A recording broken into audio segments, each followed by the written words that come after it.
Mister explanation best को subscribe करें और इसे शेयर करें। अपना सर्वश्रेष्ठ प्रयास करो मानव। एंथ्रोलिस्क ने प्रतिवाद किया। उसका रूप धुंधला हो गया क्योंकि उसने अपनी छिपने की क्षमता को सक्रिय कर दिया और भागने लगा। लेकिन जानवर को अपने प्रयासों की निरर्थकता का एहसास नहीं हुआ। वेल की दिव्य आंख ने उसके भ्रामक भ्रम को ऐसे देखा जैसे वह कुछ भी नहीं था। वेल अपनी पूरी गति से आगे बढ़ा और उसकी ओर चमकने लगा। फिर उसने हमला किया। उसकी तलवार के वार एंथ्रोलिस्क के एक्सोस्केलेटन पर पड़े। उनके पीछे की ताकत के कारण हर वार के साथ वह कराहने लगा। जब कालकोठरी राक्षस को लगा कि वह उसके लगातार और क्रूर हमले से घिर गया है, तो उसने जवाबी हमला करते हुए वेल पर मुक्का मारा। उसकी आंखों में एक तेज चमक चमक उठी जब उसने अपनी मुट्ठी को बाहर फेंका। अपनी खुद की नरक आग से ढकी मुट्ठी से मुक्का मारा, जिससे हवा में एक शॉकवेव लहर उठी। टक्कर की ताकत उन दोनों को संतुलन से बाहर करने के लिए पर्याप्त थी, लेकिन वेल को कोई चोट नहीं आई, जबकि एंथ्रोलिस्क का हाथ जल गया। नारकीय आग तेजी से उसके हाथ से उसके एक्सोस्केलेटन तक फैल गई क्योंकि उसने अपने अग्नि प्रतिरोध एक्सोस्केलेटन पर टैप करके आग बुझाने का प्रयास किया।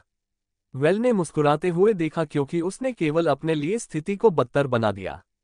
नारकीय आग के प्रकोप के तहत उसका दाहिना हाथ और एक्सोस्केलेटन कुछ ही सेकंड में नष्ट हो गए। तभी नारकीय अग्नि ने उसके खुले हुए अंदरूनी भाग को जकड़ लिया। जैसे ही आग ने एंथ्रोलिस्क को भस्म करना शुरू किया, वह पीड़ा से दहाड़ने लगा। हालांकि अपने प्रतिद्वंद्वी को नीचे गिराने की चाहत में उसने अपने बचे हुए हाथ से एक और हमला करने की कोशिश की, लेकिन वेल ने उसे एक मजबूत पकड़ के साथ पकड़ लिया। फिर उसने अपनी तलवार सीधे उस प्राणी के आर पार कर दी। उफ! वह चिल्लाया। वेल की पकड़ से अपना हाथ छुड़ाने की कोशिश कर रहा था, लेकिन ऐसा लग रहा था जैसे किसी लोहे की छड़ी ने उस पर शिकंजा कस दिया हो। वह फंस गया था। एक दुर्भावनापूर्ण मुस्कान के साथ वेल ने प्राणी के शरीर में धंसी तलवार को घुमाया, जिससे उसकी पीड़ा और बढ़ गई। उसकी चीखें पूरे कक्ष में गूंज उठीं, पत्थर की दीवारों से टकराकर भयावह रूप से गूंज उठीं। बहुत जोर से वेल ने बेपरवाही से टिप्पणी की। उसने तलवार निकाली और एक ही झटके में एंथ्रोलिस्क का सिर काट दिया। बाकी का काम नारकीय आग ने कर दिया, उसे राख के ढेर में बदल दिया। डिंग! बधाई हो होस्ट, आपने लेवल 3.3 डेंगोन लॉर्ड एंथ्रोलिस्क को मार दिया है। 660 EXP प्राप्त किया। सिस्टम नोटिफिकेशन वेल के सामने प्रकट हुआ, जिसमें उसे उसकी जीत पर बधाई दी गई। एंथ्रोलिस्क के राख के ढेर में वेल को और कोर मिले।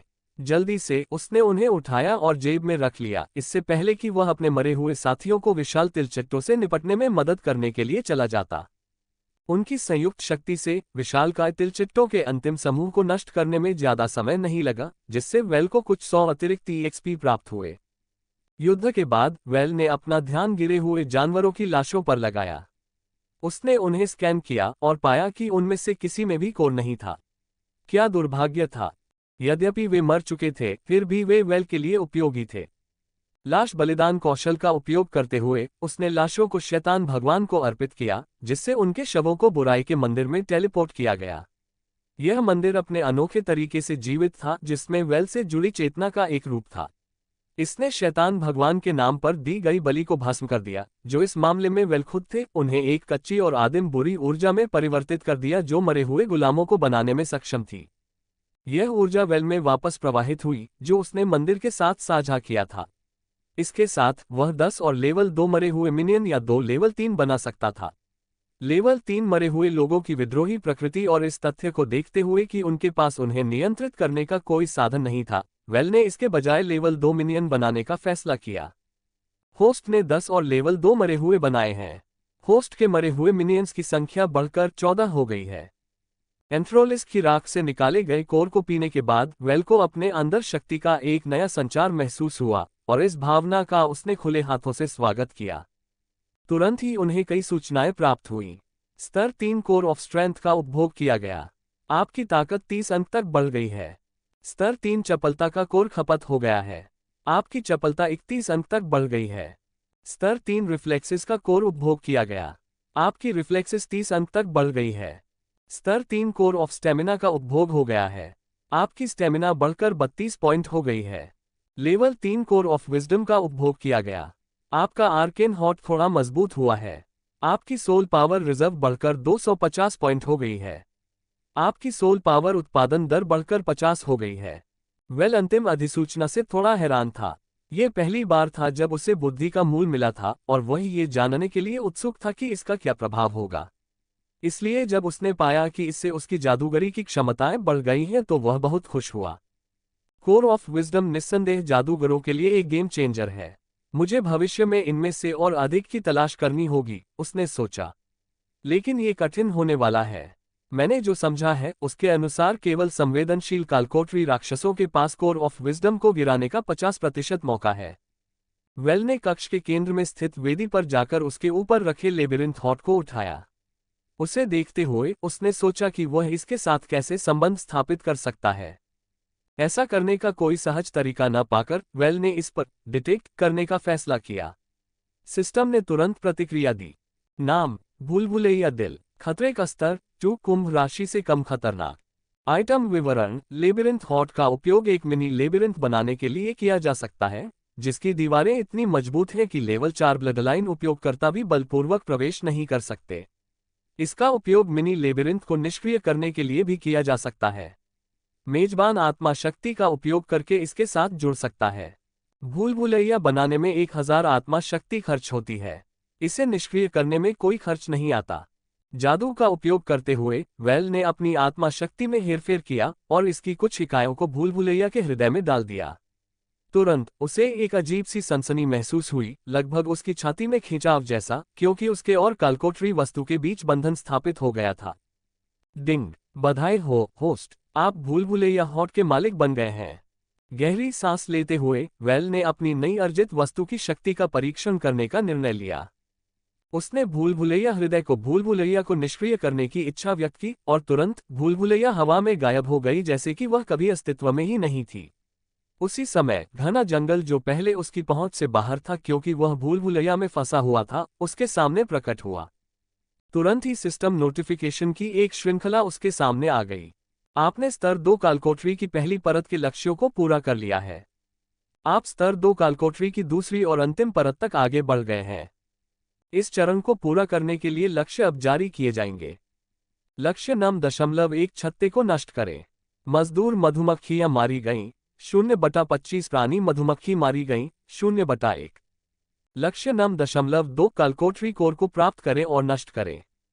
दुष्टों को कोई आराम नहीं मिलता है ना, वेल ने खुद से कहा। नए कार्य स्पष्ट थे, लेकिन सबसे पहले उन्हें मधुमक्खियों का पता लगाना था। उसने अपने आसपास का निरीक्षण किया, उसकी आंखें तेज और सतर्क थीं। वह एक खुले मैदान के बीच में था। उसके चारों ओर ऊंचे ऊंचे पेड़ थे जो एक नियॉन नीले रंग की बायोल्यूमिनेसेंट चमक से चमक रहे थे। पेड़ों के बीच में अजीबोगरीब मशरूम जैसे पौधे थे जो लगातार हरे धुएं की धारा छोड़ रहे थे। मैंने पहले कभी इतने विचित्र और विदेशी पेड़ पौधे नहीं देखे। शायद वे खतरनाक हैं। चलो पता लगाते हैं। वेल ने उनका बारीकी से निरीक्षण किया और पता लगाने वाला गुण सक्रिय हो गया। तुरंत ही उसे एहसास हो गया कि चमकते हुए पेड़ तो हानिरहित थे, लेकिन मशरूम हानिरहित नहीं थे। वे जो हरा धुआं छोड़ रहे थे, उसकी बड़ी मात्रा को सांस के माध्यम से अंदर लेने से मतिभ्रम उत्पन्न हो सकता था। यहां तक कि उसके जैसा आधा मानव और आधा शैतान भी इस चीज से अछूता नहीं था।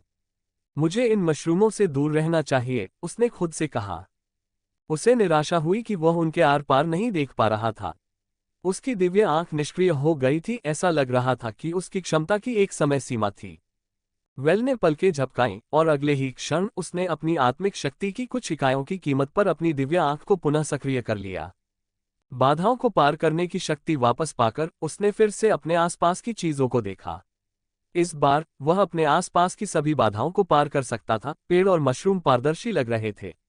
उसकी नज़र हर चीज को चीरती हुई आगे बढ़ी जब तक कि वह गश्त पर काम कर रही एक मजदूर मधुमक्खी पर नहीं आ गई।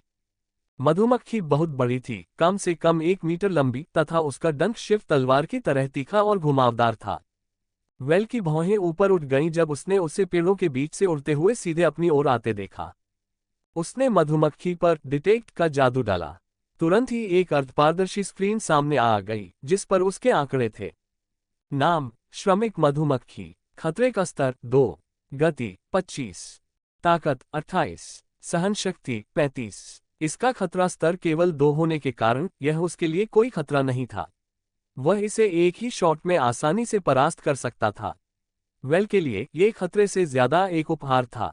आखिरकार इसे मारने से उसे EXP मिलेगा और संभावित रूप से कुछ स्टेट बढ़ाने वाले कोर भी मिलेंगे। वेल ने भावशून्यता से मधुमक्खी को अपनी ओर तेजी से आते देखा और बुदबुदाया, अज्ञानता सचमुच निर्भयता को जन्म देती है। ये वाक्यांश मधुमक्खी की स्थिति का सटीक वर्णन करता है। जैसे पतंगा आग की ओर भागता है, वह अपने विनाश की ओर दौड़ रही थी। उसे इस बात का कोई अंदाजा नहीं था कि वह किस खतरे में है। अगर उसे पता होता कि वेल कितना शक्तिशाली है तो वह अकेले उससे भिड़ने की हिम्मत नहीं करती। एक बिल्ली की तरह जो चूहे को अपने जाल में भागते हुए देखती है, वेल ने मधुमक्खी के अपने करीब आने का इंतजार किया। मधुमक्खी ने वेल पर झपट्टा मारा, उसका डंक सीधे उस पर लगा। हमला बिजली की गति से हुआ, जिसे योद्धा वर्ग के ज्यादातर लेवल 2-3 रक्तरेखा उपयोगकर्ता चकमा नहीं दे सकते थे। डंक उनके मांस में घुस गया, जिससे दर्दनाक, लकवा मारने वाला जहर निकला, जिससे वे हिलने डुलने में असमर्थ हो गए और पूरी तरह से मधुमक्खी की दया पर निर्भर हो गए जो उन्हें जिंदा खा जाएगी।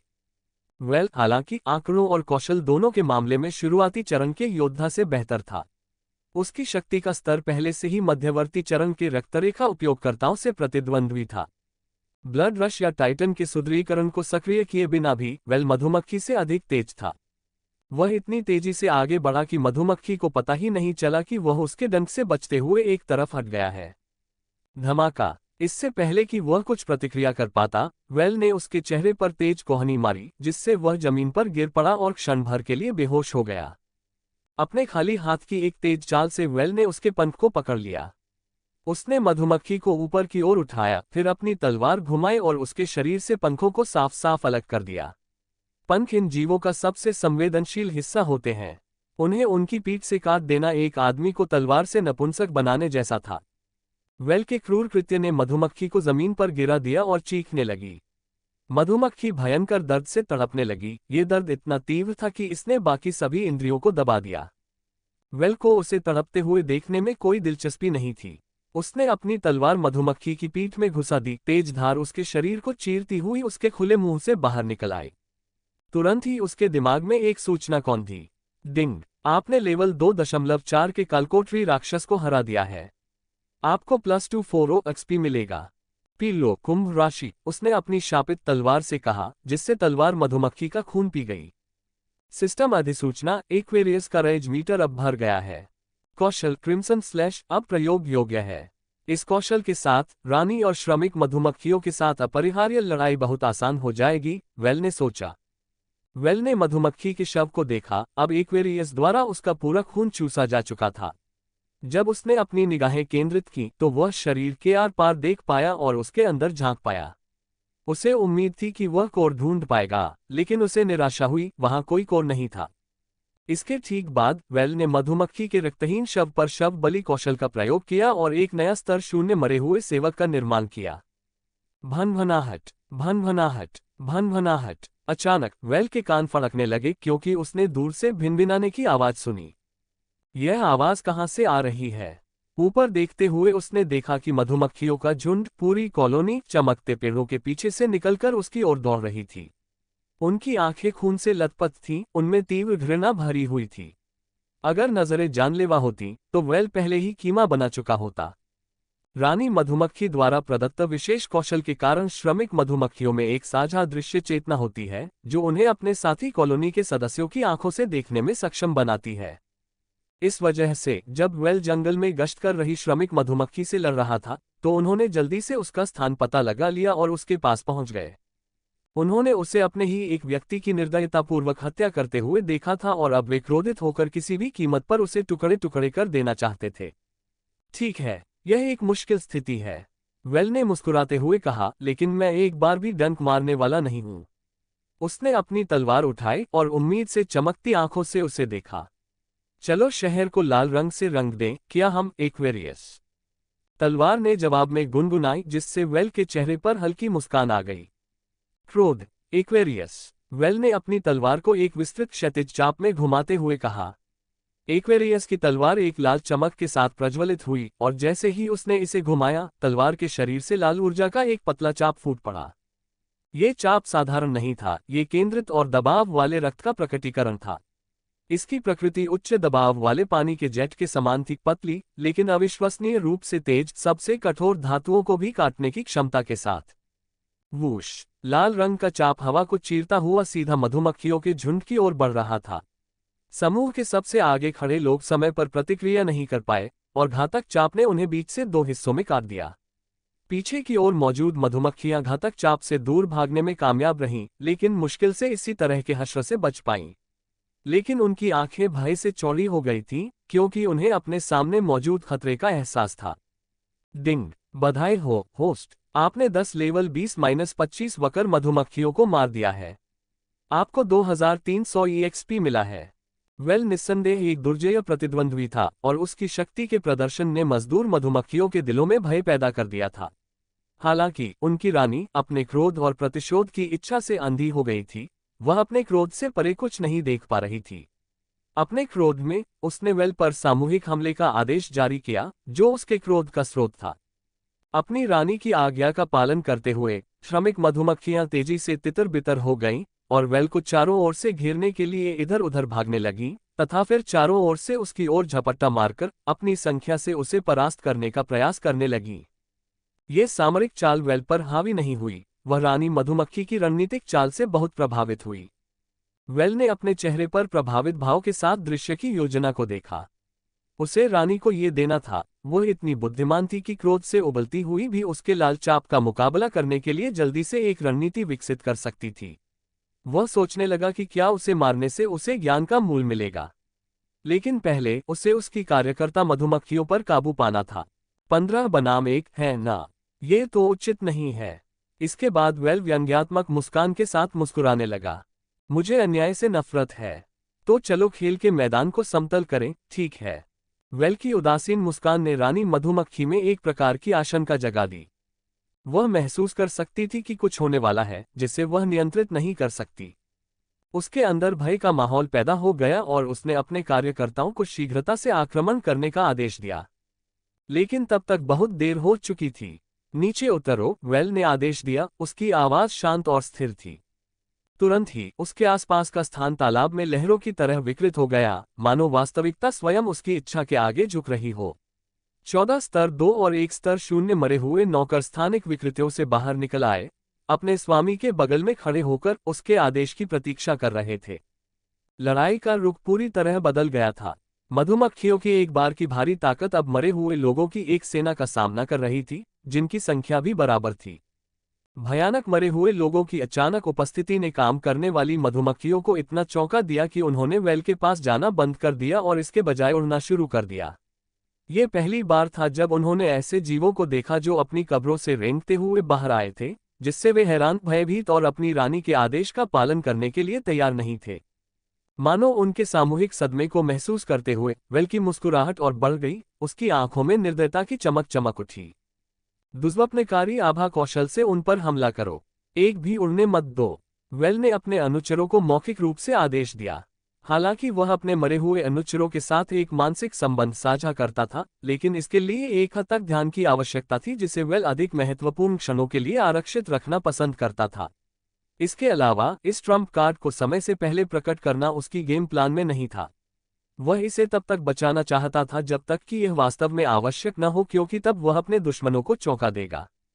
उनके आदेश का पालन करते हुए मरे हुओं ने तुरंत अपने दुष्स्वप्न आभा कौशल को सक्रिय कर दिया, जिससे वे अपने अस्तित्व से निकलने वाली बुरी हवा को नियंत्रित करने में सक्षम हो गए और एक सुरक्षात्मक बाधा की तरह उनके चारों ओर घूमने लगे। 14 स्तर 2 मरे हुओं ने एक साथ अपने हाथ उठाए और उनकी दुष्स्वप्न आभा एक सर्वव्यापी अंधकार की तरह थी जो अपने आसपास के प्रकाश को निगलने लगती थी, क्योंकि यह ज्वार की लहरों की तरह ऊपर की ओर बढ़ती थी और श्रमिक मधुमक्खियों पर हमला करती थी। भयावह तीव्रता के मतिभ्रम ने तुरंत मधुमक्खियों को जकड़ लिया, उनके पंखों को बेरहमी से फाड़े जाने की ज्वलंत भयावह छवियां, फिर उन्हें जलते हुए गर्म तेल में गिराए जाने, मरे हुओं द्वारा जिंदा पकाए जाने ने उनकी इंद्रियों को परेशान कर दिया, उनकी चेतना को उखाड़ फेंका और उन्हें पूरी तरह से आतंकित कर दिया। इस अत्यंत विचलित करने वाले अनुभव ने उन्हें स्तब्ध कर दिया, उनके पंख फड़फड़ाना बंद हो गए। परिणामस्वरूप उनकी उड़ान अचानक रुक गई और वे जमीन पर गिरने लगे, जहां मरे हुए लोग छिपे हुए थे। वेल मुस्कुराया क्योंकि उसने देखा कि वह जीत के करीब पहुंच गया है। हालांकि रानी मधुमक्खी अपने कार्यकर्ताओं को इतनी आसानी से हारने नहीं देगी। रानी मधुमक्खी ने बहुत ऊंची, कष्टदायक आवाज निकाली जो पूरे तहखाने में गूंज उठी।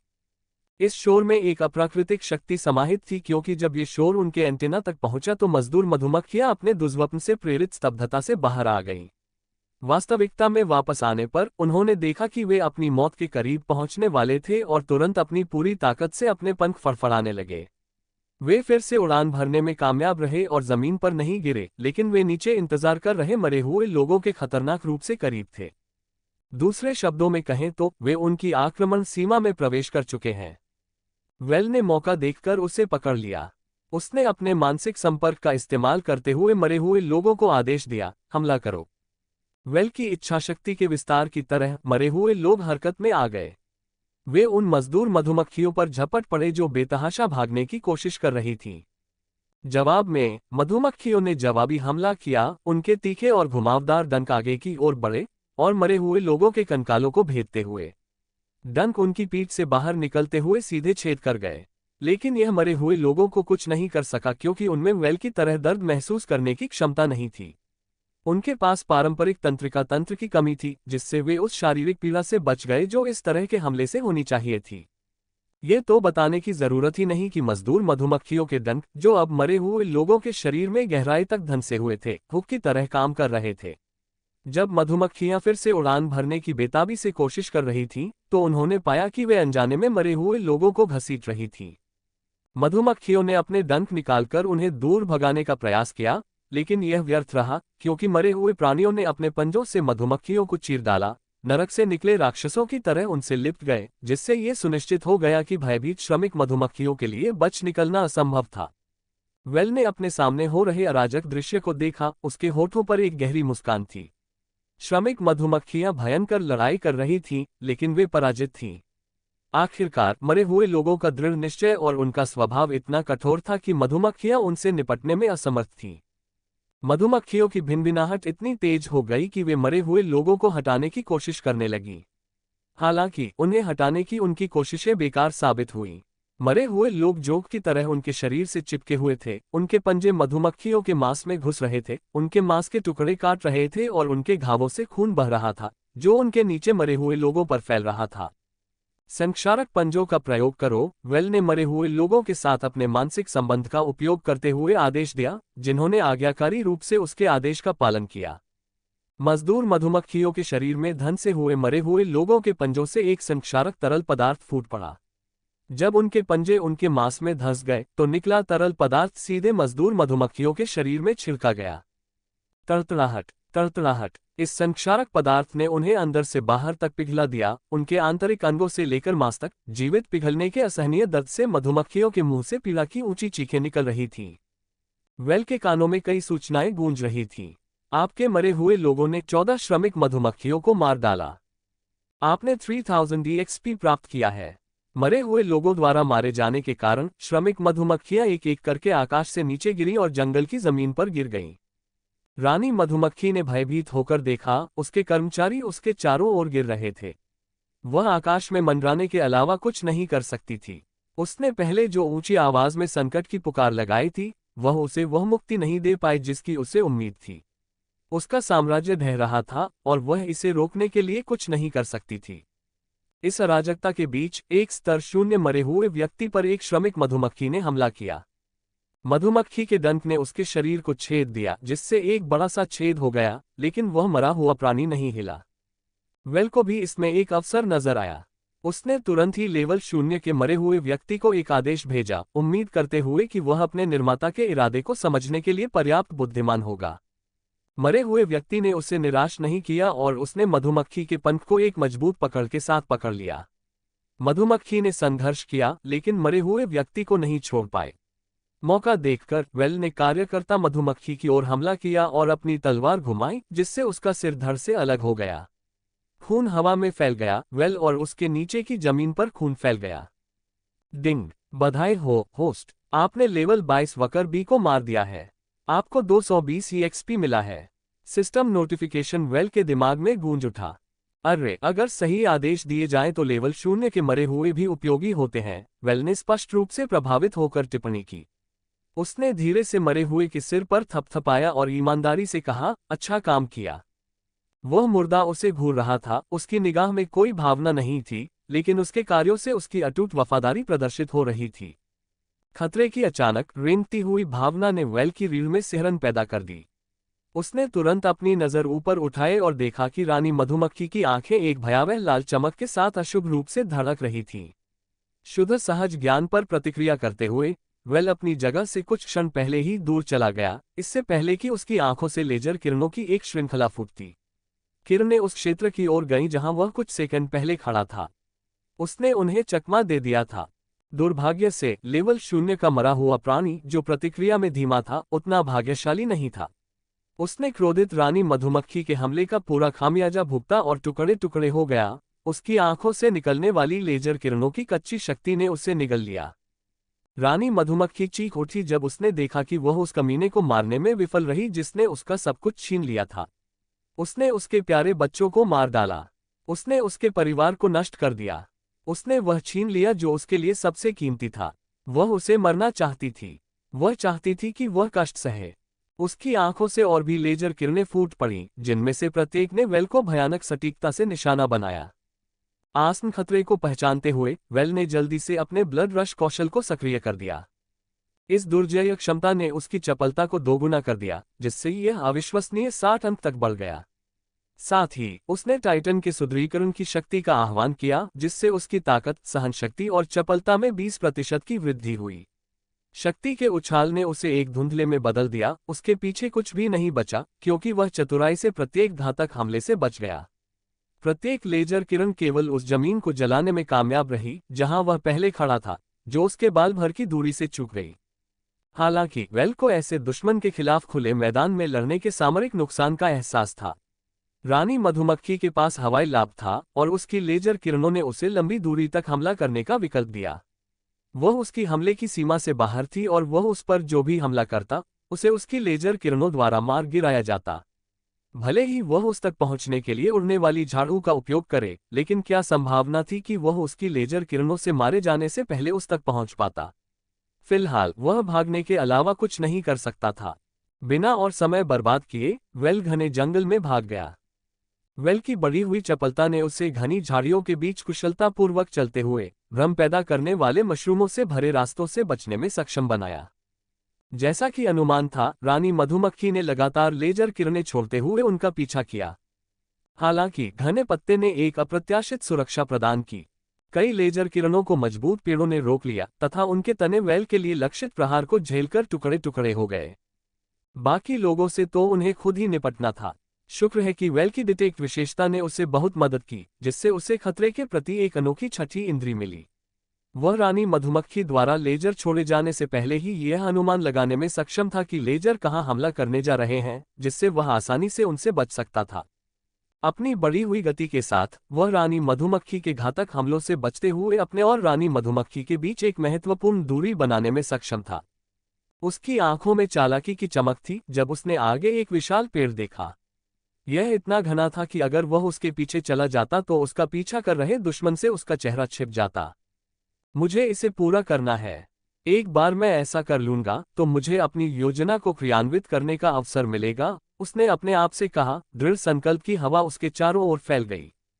खुलेआम हवाई रानी के पास जाना उसके घातक लेजर हमलों के लिए खुला निमंत्रण था। इसलिए उसने दूसरी तरफ का उपयोग करके अधिक गुप्त दृष्टिकोण अपनाने का विकल्प चुना। इसके माध्यम से वह अपनी उन्नत स्वर्गीय आंख का उपयोग करके रानी की स्थिति पर नजर रख सकता था और उसे मारने के लिए एक लाभप्रद स्थान पर फिर से उभर सकता था। ऊंचे पेड़ के पीछे पहुंचकर वह अचानक रुक गया और अपने सबस्पेस से रहस्यमयी फावड़ा निकाला। इसकी मदद से उसने दूसरी तरफ का दरवाजा खोला। वह तुरंत उसमें घुस गया और दरवाजा नजरों से ओझल हो गया।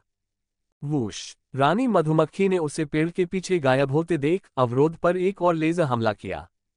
धमाका! बीमों से टकराने पर पेड़ में जोरदार विस्फोट हुआ और लकड़ी के टुकड़े चारों ओर बिखर गए। हालांकि इसके पीछे कुछ भी नहीं था। वेल मानो हवा में गायब हो गया था, जिससे रानी मधुमक्खी हतप्रभ रह गई। इस बीच वेल सुरक्षित रूप से दूसरी तरफ पहुंच गया था।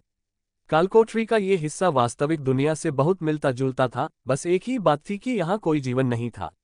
जब उसने अपने आसपास के माहौल को देखा तो उसकी भौहें आश्चर्य से उठीं और उसकी छठी इंद्री झंझना उठी जब उसने देखा कि उसके पीछे का पेड़ अनगिनत टुकड़ों में फट रहा है, जो उसे छेदने की धमकी दे रहे थे। तेजी से प्रतिक्रिया करते हुए वेल ने अपने रक्त हेरफेर कौशल को सक्रिय किया। उसके शरीर से रक्त की लहरें उठीं जो उसके चारों ओर सुरक्षात्मक रूप से घूम रही थीं। लाल रंग की दीवार की तरह रक्त ने सभी आने वाले लकड़ी के टुकड़ों को विक्षेपित कर दिया, जिससे वेल को किसी भी संभावित नुकसान से बचाया जा सका। उस पल वेल को एक एहसास हुआ, वास्तविक दुनिया में होने वाले बदलावों का दूसरे पक्ष पर तत्काल प्रभाव पड़ता है।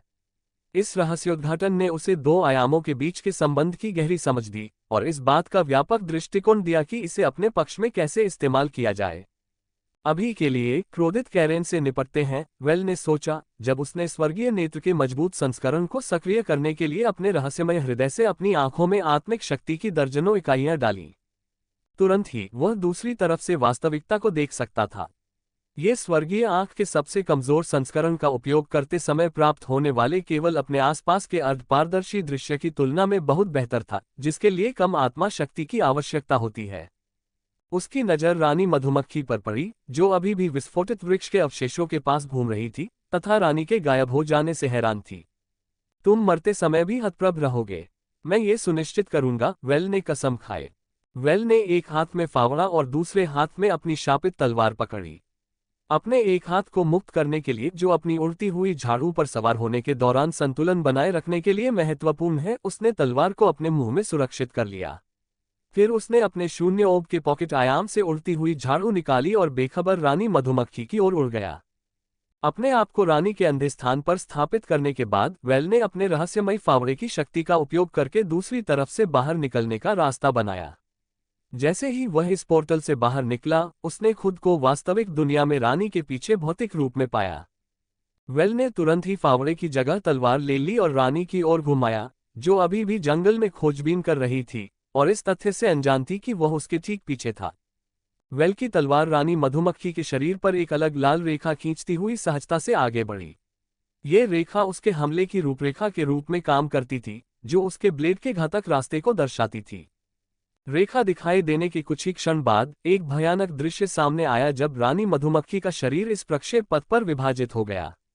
विच्छेदन साफ और सटीक था, जिससे उसका शरीर सीमांकित रेखा पर अलग हो गया और कटे हुए हिस्सों से फव्वारे की तरह खून बह निकला। उसके शरीर के दोनों हिस्से जमीन पर गिर गए। एक सिस्टम अधिसूचना आए, डिंग, बधाई हो होस्ट, आपने लेवल 38 की रानी मधुमक्खी को मार दिया है। आपको कई 100 EXP मिले हैं। वेल ने अपने चेहरे से पसीना पोंछा। यह उसके द्वारा लड़ी गई सबसे कठिन अलौकिक लड़ाइयों में से एक थी। फिर उसने उड़ते हुए झाड़ू को एक जादूगर की तरह घुमाया और उसके शरीर के अंगों के पास उतरा। युद्ध की लूट को इकट्ठा करने का समय आ गया है। अपनी स्वर्गीय आंख के सबसे कमजोर रूप का उपयोग करते हुए उसने रानी मधुमक्खी के शव को देखा। उसके अवशेषों के भीतर उसने कई चमकते हुए कोर और एक विकास सामग्री देखी, एक सुखद आश्चर्यजनक खोज। तेजी से उसने अपने हाथ को आत्मा की शक्ति से ढक लिया, रानी के रक्त के लकवाग्रस्त गुणों से बचाव के लिए एक सुरक्षात्मक अवरोध बनाया। उसने इस ढाल वाले हाथ को रानी की लाश में डाल दिया, एक एक करके अपने योग्य पुरस्कार निकाले। जल्द ही 3 लेवल 3 कोर और एक इवोल्यूशन मटेरियल उसकी मुट्ठी में सुरक्षित हो गए। इन कोर में से एक बुद्धि कोर था, जिसके कारण उन्हें अपनी पूर्व धारणा को संशोधित करना पड़ा।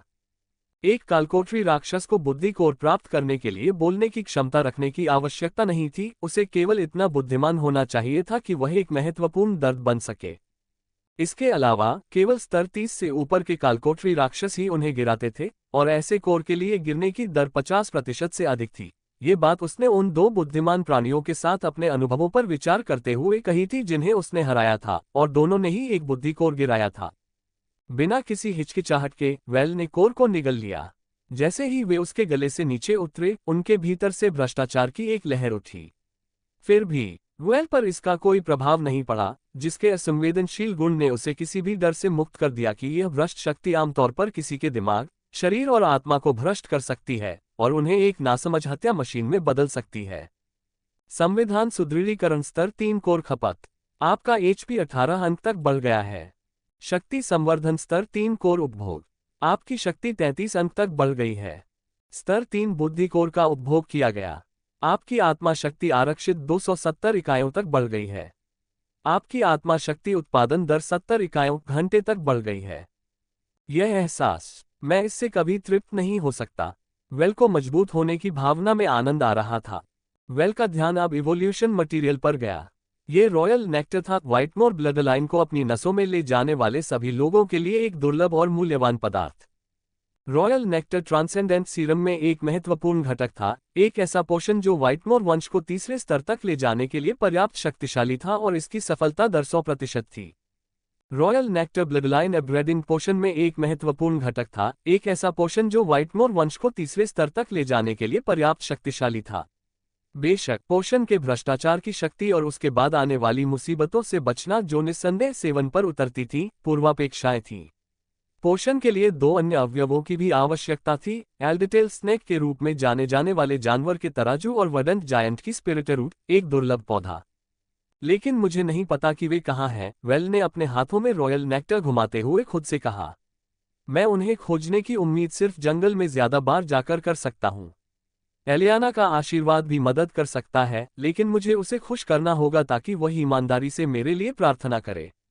उसकी आवाज में चिंता की एक झलक थी, क्योंकि वह इस बात पर जोर दे रहा था कि अगर प्रार्थनाएं ईमानदारी से नहीं की गईं, तो उनका कोई असर नहीं होगा। एक बार जब वह चिंतन कर चुका, तो वेल ने अपने मरे हुए अनुचरों को आदेश दिया कि वे सभी कार्यकर्ता मधुमक्खियों के शवों को उसके पास उस मानसिक लिंक के माध्यम से लाएं जो उसने अपने मरे हुए अनुचरों के साथ साझा किया था। अगर ये लिंक मौजूद नहीं होता तो चीजें और भी ज्यादा मुश्किल हो जाती। मरे हुए लोगों ने शवों को अपने कंधे पर उठा लिया और अपने निर्माता की ओर बढ़ने लगे। जल्द ही वेल के सामने मधुमक्खियों के शवों का ढेर आ गया। उन्होंने बिना समय बर्बाद किए अपने रक्त अवशोषण रक्तरेखा कौशल को सक्रिय कर दिया, जिससे आधी श्रमिक मधुमक्खियों की जीवन शक्ति चूस ली गई। सिस्टम अधिसूचना, आपके रक्त बैंक में रक्त भर दिया गया है।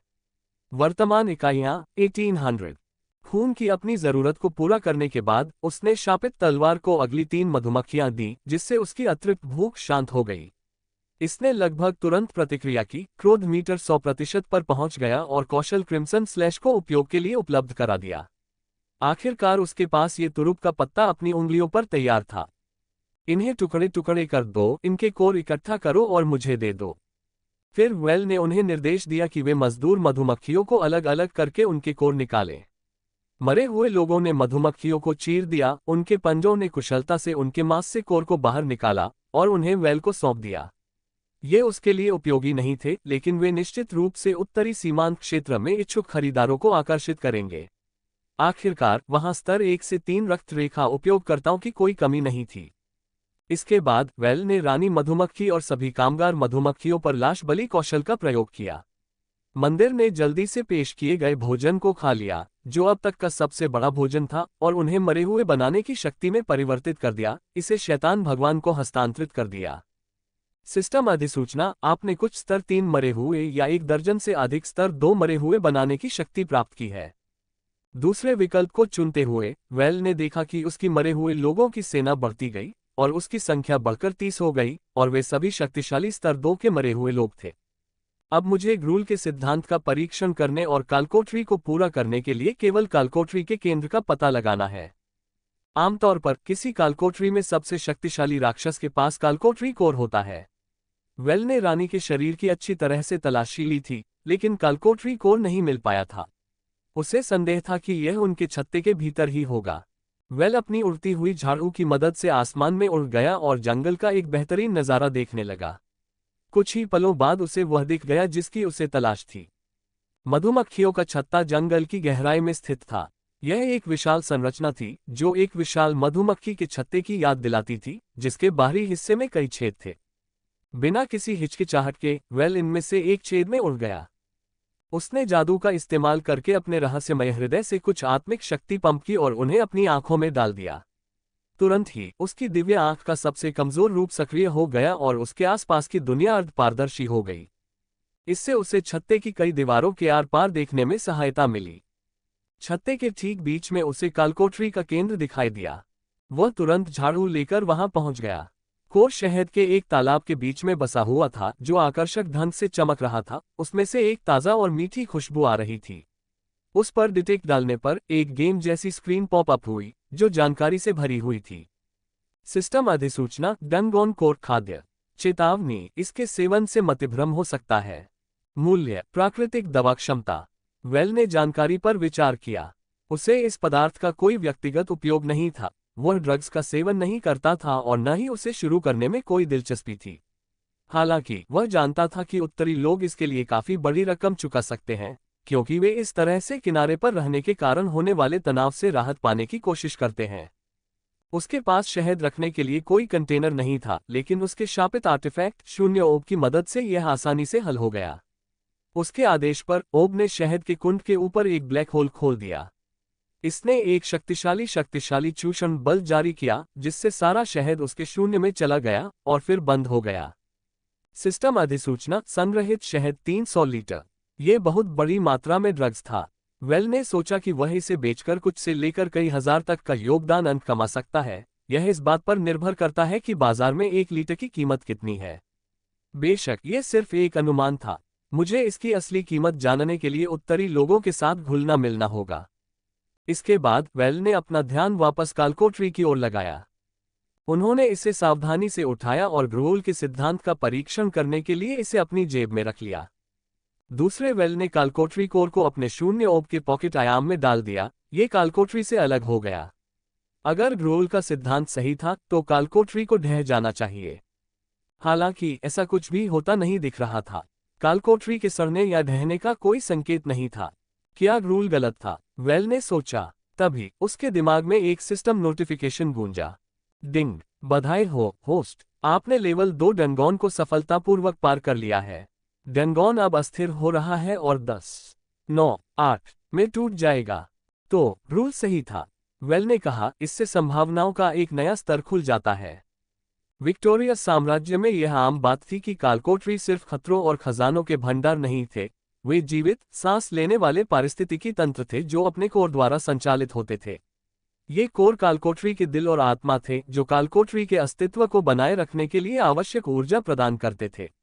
ये भी माना जाता था कि कोर और कालकोट्री के बीच का संबंध आंतरिक था, जिसे केवल बल के माध्यम से ही तोड़ा जा सकता था। इस प्रकार सामान्य ज्ञान ये था कि किसी कालकोट्री को ध्वस्त करने के लिए उसके केंद्र को नष्ट करना होगा।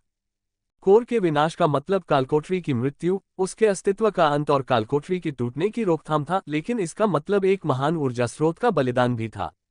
हालांकि वेल ने अभी जो सिद्धांत की पुष्टि की है, वही नाम समझ को चुनौती देता है, जिससे कालकोट्री के कोर का बलिदान किए बिना कालकोट्री का पतन हो सकता है।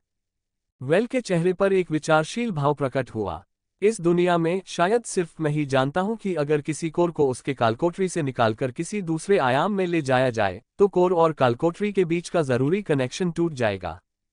जिस तरह एक बार शरीर से निकाल दिया गया दिल शरीर के कामों को जारी रखने के लिए खून पंप नहीं कर पाएगा, उसी तरह एक बार अपने मूल कालकोट्री से निकाल दिया गया कोर कालकोट्री के अस्तित्व को बनाए रखने के लिए जरूरी ऊर्जा नहीं भेज पाएगा। नतीजतन कालकोट्री अस्थिर हो जाएगी और ढह जाएगी, लेकिन कालकोट्री जीतने वाले कोर को अपने पास रख लेंगे। ये कालकोट्री के अस्तित्व को शक्ति दे सकता है, इसलिए इसके अंदर की ऊर्जा किसी भी तरह से कम नहीं होगी।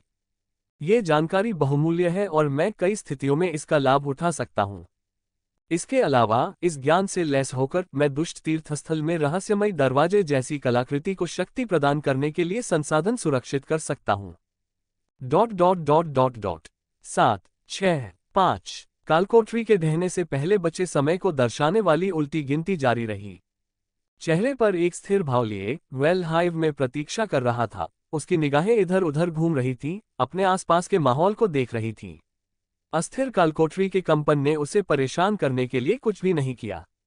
वह शांत और आत्मविश्वास से भरा हुआ दिख रहा था, क्योंकि वह दुनिया की इच्छा के लिए कालकोट्री से बाहर निकलने का रास्ता खोलने का इंतजार कर रहा था, जो उसे सुरक्षा की ओर ले जाएगा। प्रुम्मा! 1 सेकंड बाद एक पोर्टल झिलमिलाता हुआ और डगमगाता हुआ उसके सामने प्रकट हुआ। बिना कुछ सोचे समझे वह उसमें से छलांग लगा गया। थोड़ी देर के लिए भ्रमित होने के बाद उसने खुद को एक चट्टानी संरचना के साथ समाशोधन में पाया। वेल ने मुस्कुराते हुए कहा, मुझे आश्चर्य है कि लेवल 2 कालकोट्री को साफ करने के लिए मुझे क्या इनाम मिलेगा। अचानक हवा में से एक किताब उसके सामने तैरती हुई आई। जैसे ही उसने हाथ बढ़ाकर उसे पकड़ा, सिस्टम नोटिफिकेशन एक बार फिर बज उठा।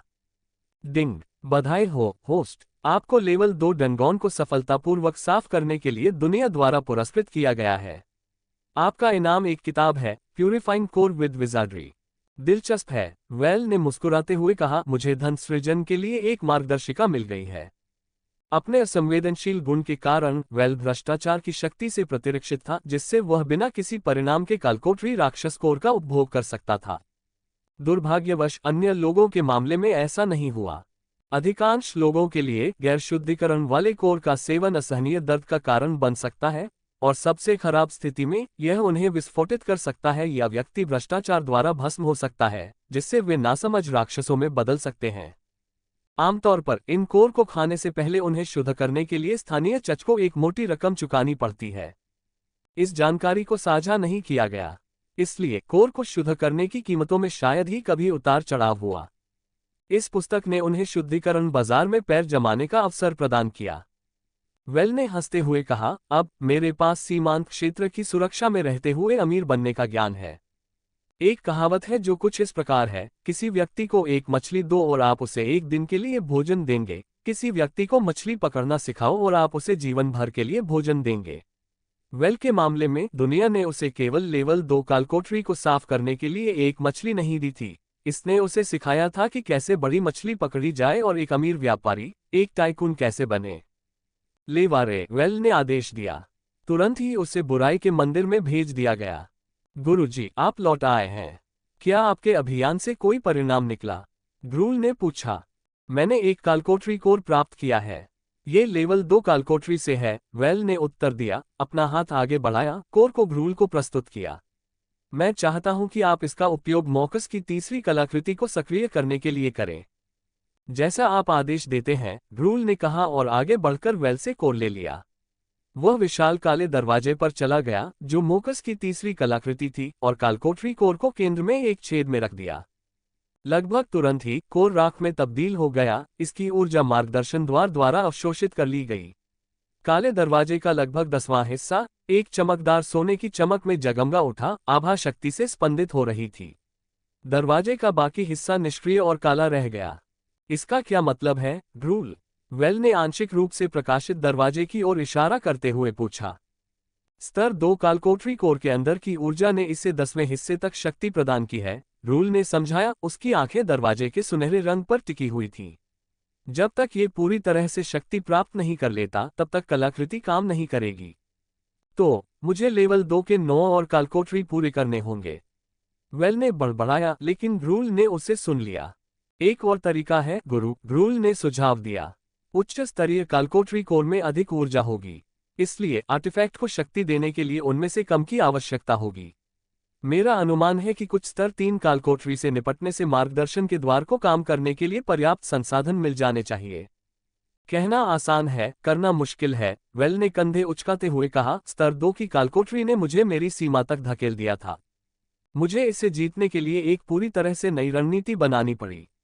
स्तर 3 की कालकोठरी से निपटना मेरी क्षमता से बाहर है, कम से कम अभी के लिए, लेकिन ये लंबे समय तक ऐसा नहीं रहेगा। समय के साथ मैं बड़ा हो जाऊंगा और उन्हें चुनौती देने में सक्षम हो जाऊंगा।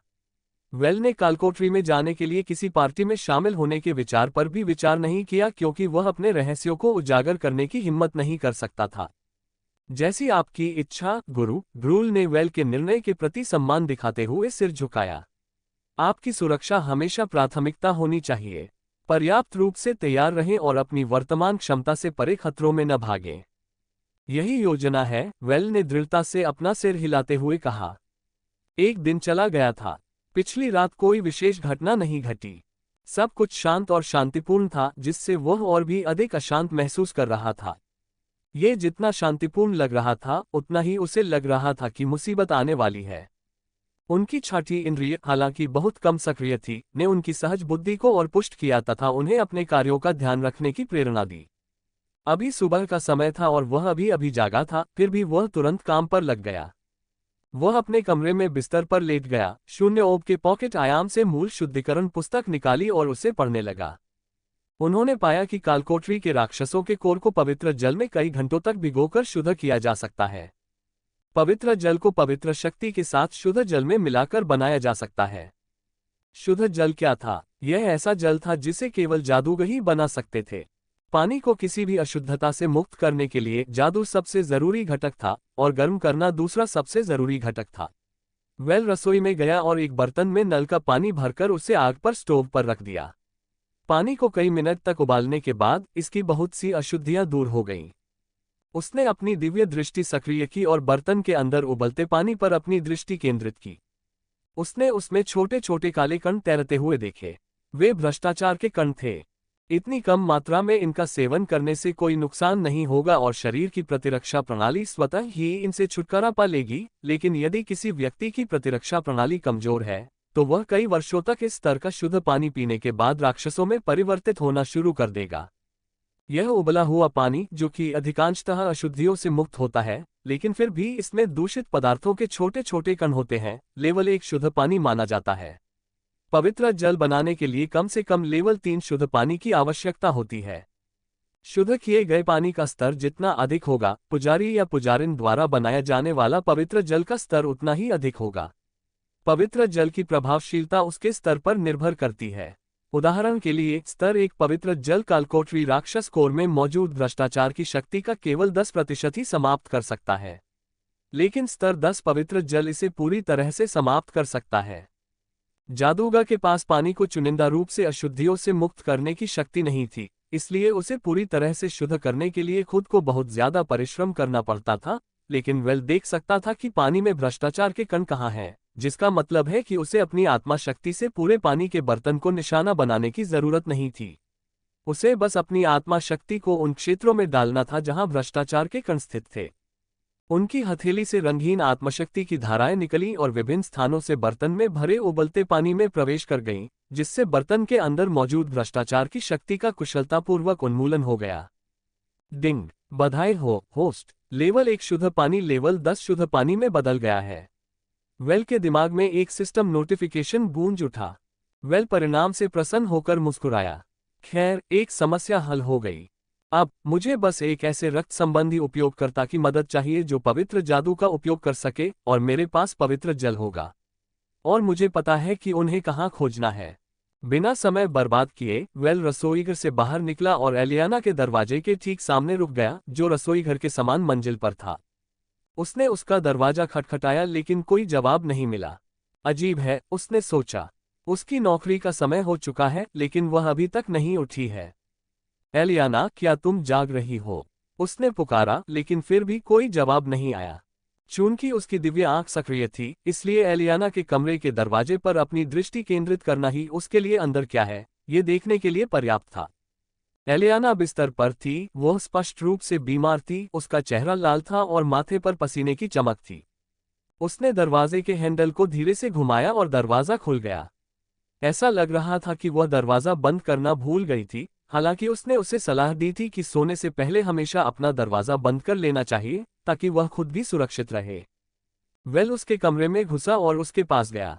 उसने देखा कि वह बिस्तर पर करवटें बदल रही है, जैसे कि उसे कोई बुरा सपना सता रहा हो, और उसे यह सोचकर खुशी हुई कि अगर वह वाकई बीमार है तो उसे उसके प्रति अपने स्नेह के स्तर को बढ़ाने का मौका मिलेगा।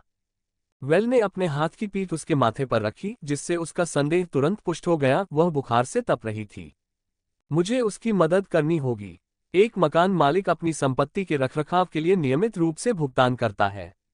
बेशक कुछ बदमाश ऐसे भी थे जो ऐसा नहीं करते थे, जिससे कोई भी भोला भाला और अज्ञानी व्यक्ति उनसे संपत्ति खरीदने या किराए पर लेने के लिए भुगतान करता था, लेकिन वेल उनसे बेहतर था।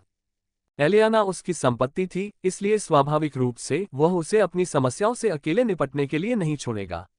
ये बताने की जरूरत नहीं है कि यह उसके लिए अपनी भावनाओं को मजबूत करने और उसे ये दिखाने का एक अच्छा अवसर था कि वह उसकी बहुत परवाह करता है और उसने उसके साथ मिलकर कोई गलत फैसला नहीं लिया है। उसने एक तौलिया ठंडे पानी में भिगोया और फिर उसे धीरे से उसके माथे पर रख दिया। एलियाना की बुखार भरी बेचैनी कम हो गई। तौलिए की ठंडक उसे उस व्यक्ति की याद दिला रही थी जो उसे गर्मियों की असहनीय धूप से बचा रहा था। जैसे जैसे उसकी बेचैनी कम हुई, उसकी पलकें फड़कने लगीं और आखिरकार उसकी बादाम जैसी आंखें खुल गईं, जो उसकी आंखों से मिलीं। वेल, उसने कमजोर आवाज में कहा। हाँ, यह मैं ही हूं, उसने धीरे से कहा। एलियाना के दिल में उसके शब्दों से एक कोमल मिठास भर गई। उसकी आंखों में आंसू भर आए जब उसने बताया, ये पहली बार है जब किसी ने मेरी बीमारी के दौरान मेरी देखभाल की है। जब मैं छोटी थी तो हर कोई हमेशा बहुत व्यस्त रहता था, इतना व्यस्त कि मुझे कोई ध्यान नहीं दे पाता था। और फिर जब वे नहीं रहे तो हर बार जब मैं बीमार पड़ती थी तो मुझे केवल खुद पर ही निर्भर रहना पड़ता था। उसका भाई उसकी कोई मदद करने के लिए बहुत छोटा था। जब उनके परिवार का नरसंहार हुआ और वे अनाथ हो गए, तो वही उसकी देखभाल कर रही थी। तुम यहाँ हो, यह मेरे लिए बहुत मायने रखता है। एलियाना ने पलकें झपकाईं, जिससे उसकी आंखों से आंसू उसके चेहरे पर बहने लगे। वेल ने हाथ बढ़ाकर उन्हें हल्के स्पर्श से पोंछ दिया। अब मैं तुम्हारे जीवन में हूँ एलियाना, उसने उसे आश्वस्त किया। जब भी तुम बीमार पड़ोगी मैं तुम्हारा ख्याल रखूंगा। तुम मेरा वचन हो। उसकी आवाज कमरे में गूंज उठी, हर शब्द में एक वादा था। मुझे तुम पर विश्वास है, एलियाना ने कहा। क्या समय हो गया है? एलियाना ने कुछ क्षण बाद पूछा। अभी तो करीब 8 बजने वाले हैं, वेल ने जवाब दिया। मुझे जाना है, मुझे काम पर जाना है। एलियाना ने उठने की कोशिश की, उसके शब्द टुकड़ों टुकड़ों में निकल रहे थे क्योंकि उसका शरीर उसकी इच्छा के विरुद्ध लड़ रहा था। वेल ने अपना सिर हिलाया और धीरे से उसे बिस्तर पर वापस धकेल दिया। एलियाना, तुम एक पुजारिन हो। तुम्हारी नसों में पवित्र शक्ति बह रही है, जिसका मतलब है कि तुम आसानी से बीमार नहीं पड़ सकती, और अगर तुम घायल हो जाती हो तो तुम्हारी पवित्र शक्ति तुम्हारी चोटों को अपने आप ठीक कर देगी। तुम बीमार हो सकती हो और ठीक नहीं हो सकती हो, इसका एकमात्र कारण यह है कि तुमने अपने रक्त कौशल का दुरुपयोग किया है। जो तुमने किया, तुमने मुझसे किया वादा तोड़ दिया। वेल ने उसे दिल टूटने वाली नजर से देखा। ऐसा लग रहा था जैसे उसने उसके भरोसे को तोड़ दिया है, जिससे वह बहुत दोषी महसूस कर रही थी। मुझे खेद है, एलियाना ने माफी मांगी। अपराधबोध के कारण उसकी नजर उससे दूर हो गई।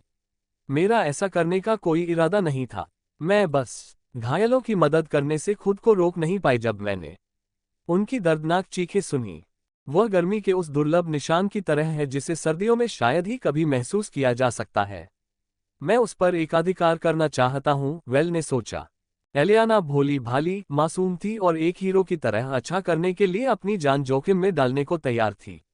वह एक ऐसी पात्र थी जिसे वेल से सबसे क्रूर तरीके से जगाने की कोशिश की जा सकती थी, लेकिन वह उसे अपने जैसा कठोर व्यक्ति बनाने की कोई इच्छा नहीं रखता था, क्योंकि अगर वह ऐसी नहीं होती तो उसके लिए उसे हेरफेर करना, उसे प्यार और इच्छाओं की जंजीरों से बांधे रखना मुश्किल हो जाता।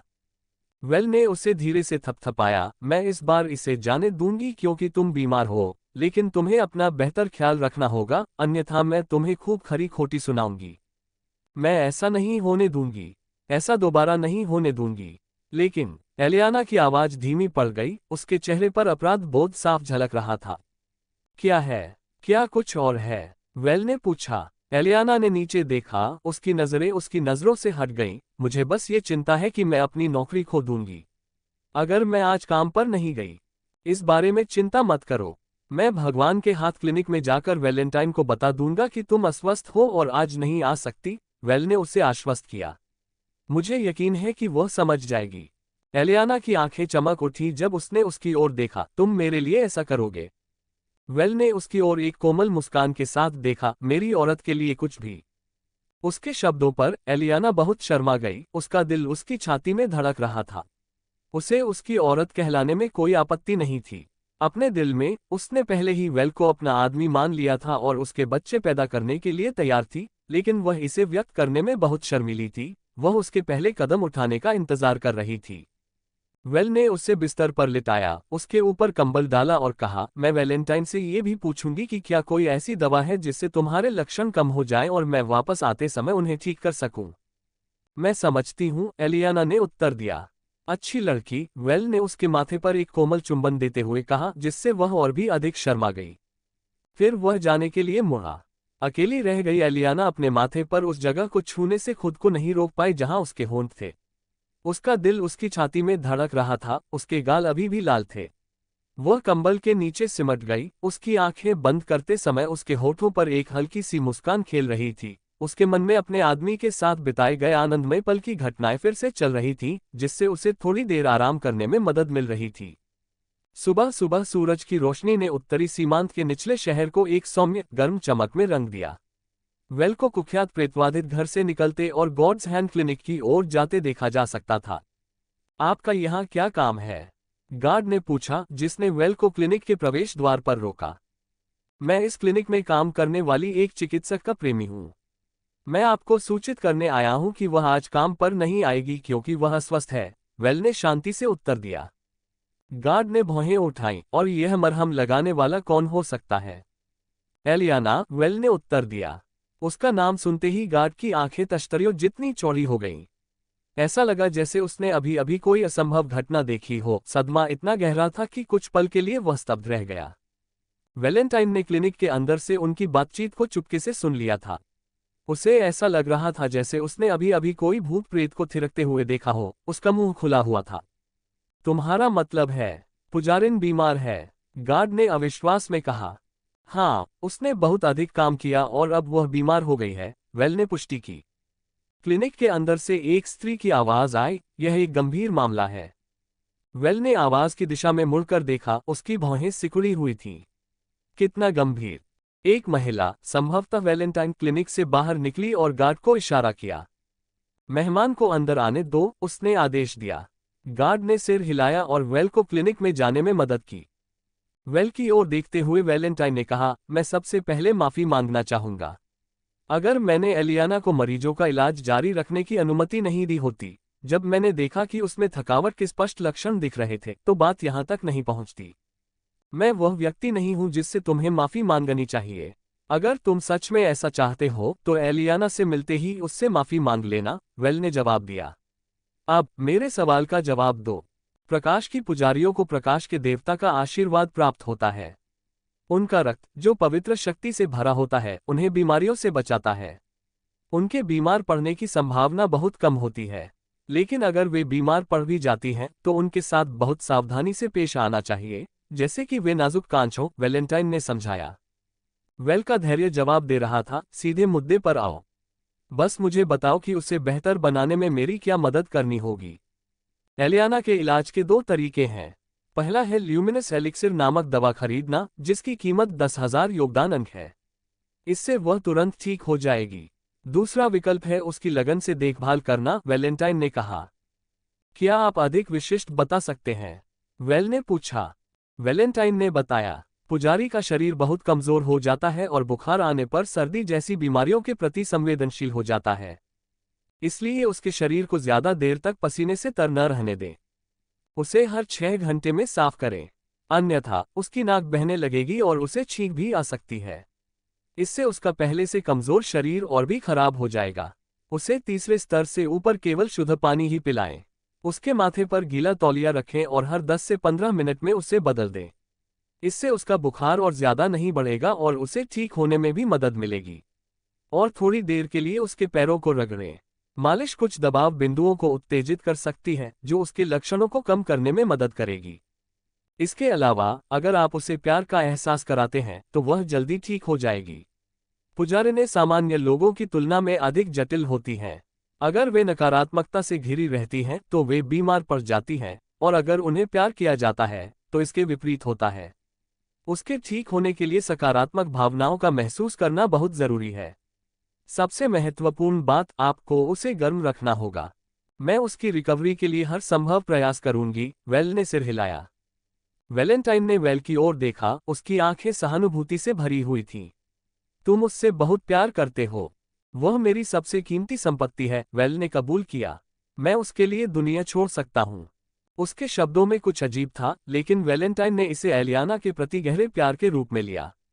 उसने कहा, वह वास्तव में भाग्यशाली है कि उसे आप जैसा आदमी मिला है। वेल ने मुस्कुराते हुए कहा, वह तो है, लेकिन मैं उससे भी अधिक भाग्यशाली हूं कि मुझे उसके जैसी सुंदर और प्यारी महिला मिली है। वैलेंटाइन को राहत की लहर महसूस हुई, ये जानकर कि एलियाना एक धन्य रिश्ते में थी। एक पुजारिन को एक ऐसे आदमी की जरूरत होती है जो उसके लिए कुछ भी कर सके, और ऐसा लग रहा था कि उसे वेल में एक ऐसा आदमी मिल गया था।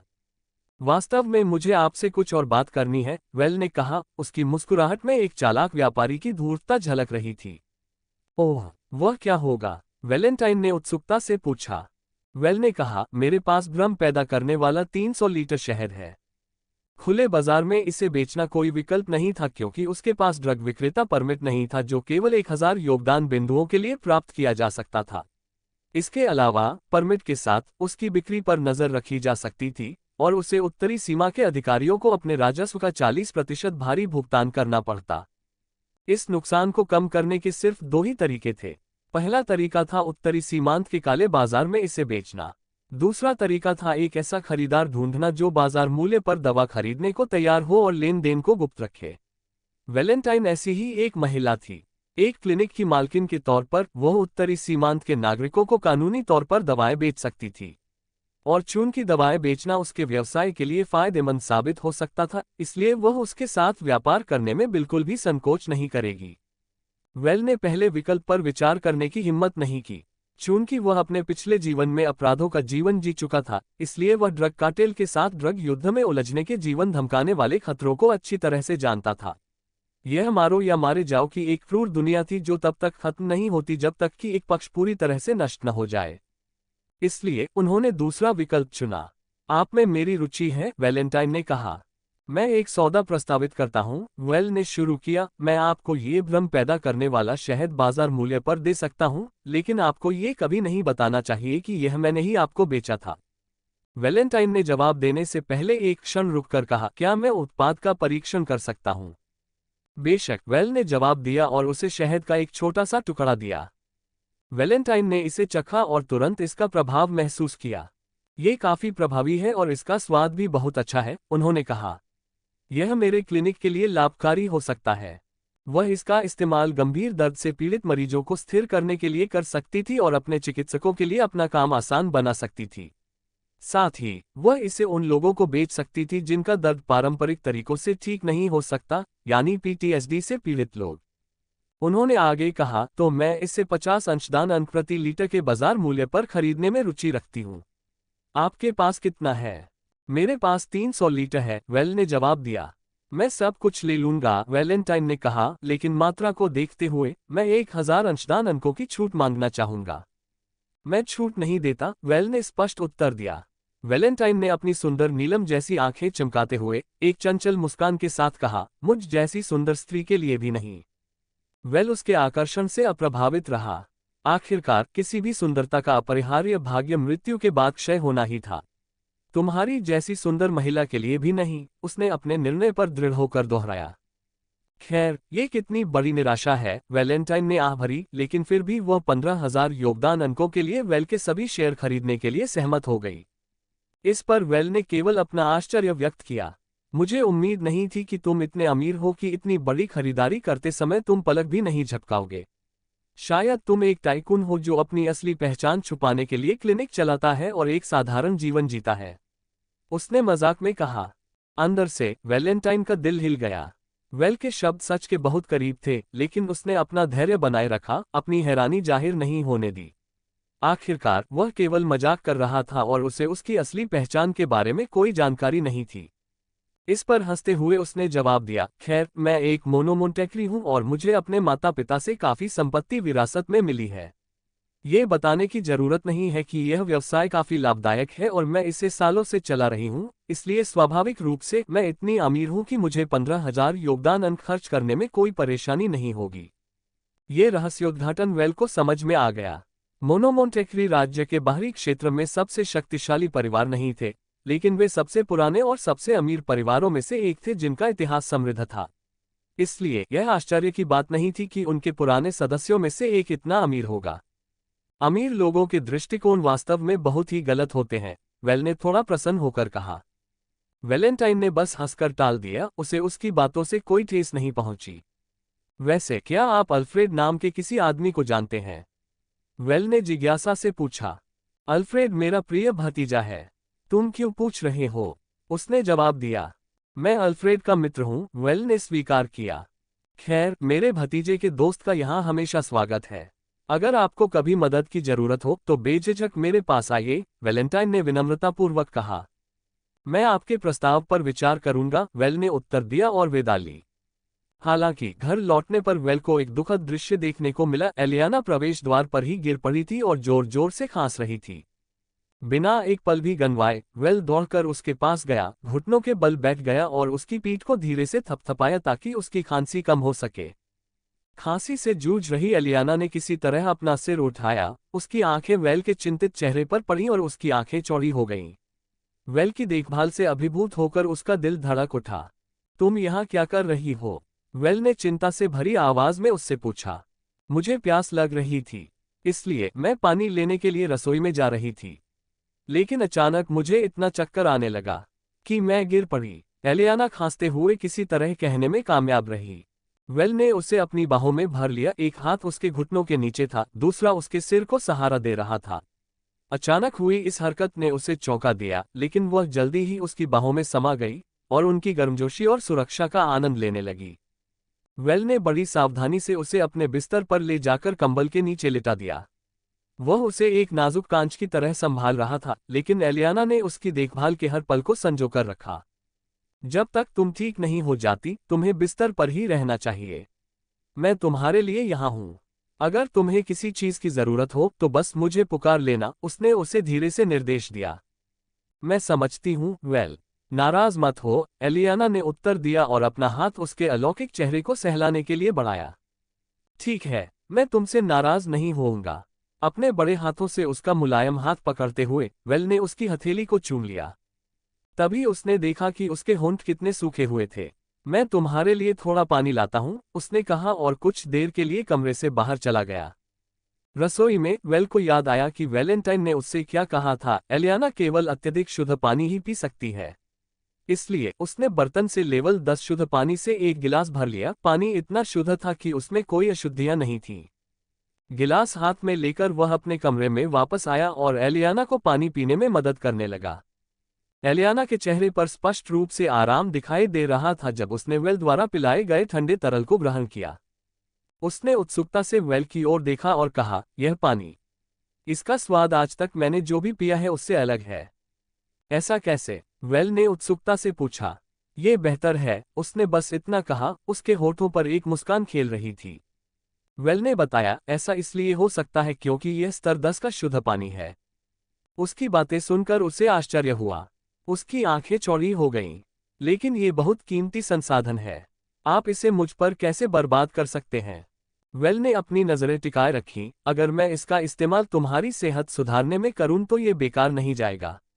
मैं हमेशा और ज्यादा शुद्ध पानी बना सकती हूं, लेकिन तुम सिर्फ एक ही हो। मैं तुम्हें खोना बर्दाश्त नहीं कर सकती। ऐसा नहीं है कि वह ऐसा नहीं कर सकता। बात बस इतनी है कि वह ऐसा नहीं करना चाहता। वह इतनी कीमती है कि वह बिना लड़े उसे छोड़ नहीं सकता। उसके शब्द एलियाना के दिल में गूंज उठे, उसे भावनात्मक स्तर पर गहराई से छू गए। उसने पहले कभी ऐसी सच्ची देखभाल और चिंता का अनुभव नहीं किया था, और यह इतना भारी था कि इस पर विश्वास करना मुश्किल था। फिर भी उसे यह बहुत प्यारा लगा। वेल ने उसे इस हद तक रिस्क किया कि वह वापस नहीं लौट सकती थी। वह उसके प्रति और अधिक मोहित और जुनूनी महसूस करने लगी। उस क्षण की गर्मी में उसके मन में आया विचार निकल गया। आह, मैं सचमुच उसकी पत्नी बनना चाहती हूँ और उसके बच्चे पैदा करना चाहती हूँ। वेल ने आश्चर्य से पलकें झपकाईं। क्या तुमने कुछ कहा? एलियाना का चेहरा गहरे लाल रंग का हो गया और उसने घबराहट में अपना सिर हिलाया। नहीं, मैंने ऐसा नहीं किया। यह शायद तुम्हारे कान तुम्हारे साथ छल कर रहे हैं। यद्यपि वेल ने उसे अपने बच्चे पैदा करने की इच्छा के बारे में बात करते हुए स्पष्ट रूप से सुना था, फिर भी उसने उसे और अधिक शर्मिंदा होने से बचाने के लिए इस मामले को आगे नहीं बढ़ाने का निर्णय लिया। मुझे लगता है कि मामला ऐसा ही हो सकता है, उन्होंने कहा और मामले को यहीं छोड़ने का निर्णय लिया।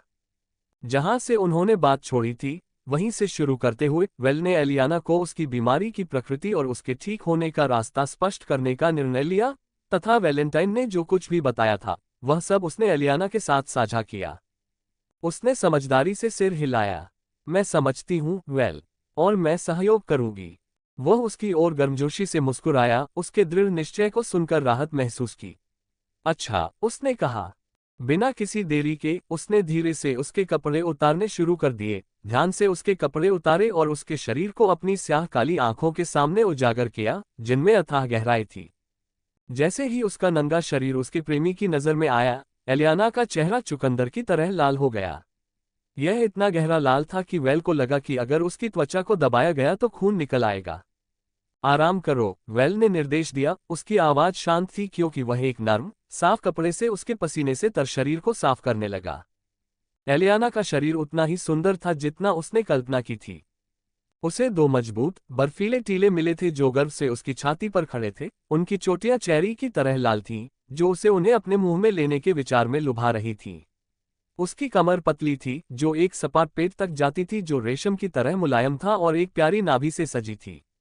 आगे नीचे एक छिपा हुआ खजाना था जिसमें झाड़ी नहीं थी और वह आकर्षक रूप से आकर्षक लग रहा था। सबसे ऊपर चेरी ये तथ्य था कि वह एक कुंवारी थी, जिसका अर्थ है कि उसके छिपे हुए खजाने की खोज नहीं की गई थी। कोई भी दूसरा आदमी उसे ऐसी हालत में देखकर सबसे बड़ा पाप करने के लिए प्रेरित होता। लेकिन उसके पास अपनी प्रवृत्ति पर अविश्वसनीय रूप से नियंत्रण था, इसलिए वह उसके साथ संभोग करने की अपनी इच्छा को दबाने में सक्षम था और केवल उसके शुद्ध शरीर को साफ करने के कार्य पर ध्यान केंद्रित कर रहा था। उसके कार्य नैदानिक सटीकता के साथ और किसी भी बुरी मंशा से रहित थे। इस समय वह उसकी मरीज थी और वह उसका ख्याल रखने वाला था, न ज्यादा न कम। उसे बस उसकी भलाई की चिंता थी। आखिरकार वह उसकी सबसे कीमती संपत्ति थी। उसे साफ करने के बाद वेल ने एलियाना को सर्दियों के कपड़े पहनाने में मदद की और उसके शरीर को साफ किया और फिर दोहराया कि खुद को गर्म रखना कितना जरूरी है। याद रखें, आपको बिस्तर पर चादर के नीचे रहना होगा, ठीक है? सिर हिलाते हुए एलियाना ने उसके निर्देश का पालन किया, अपने बिस्तर में दुबक गई और कंबल को अपने ऊपर खींच लिया। वेल बिस्तर के किनारे पर चला गया, उसके पैरों को रजाई से बाहर निकाला और उन्हें मालिश करना शुरू कर दिया। उसके पैर एक सुंदर धनुष, गोल गुलाबी पैर की उंगलियां और मुलायम तलवों के साथ एक आदर्श दृश्य थे। हालांकि उसका चेहरा सबसे सुंदर नहीं था जो उसने देखा था, वेल को यह स्वीकार करना पड़ा कि उसके शरीर का हर इंच एक भी दाग के बिना एकदम सही था। लेकिन ये भी वेल द अनफीलिंग द्वारा सेवा की गारंटी नहीं थी। अगर उसके पिछले जीवन के किसी दुश्मन या अधीनस्थ ने उसे किसी महिला को पैर संदेश देते हुए देखा होता तो उनके जबड़े खुले रह जाते। वेल अंदर ही अंदर आहें भर रहा था। देखो ताकतवर लोग कितने नीचे गिर गए हैं।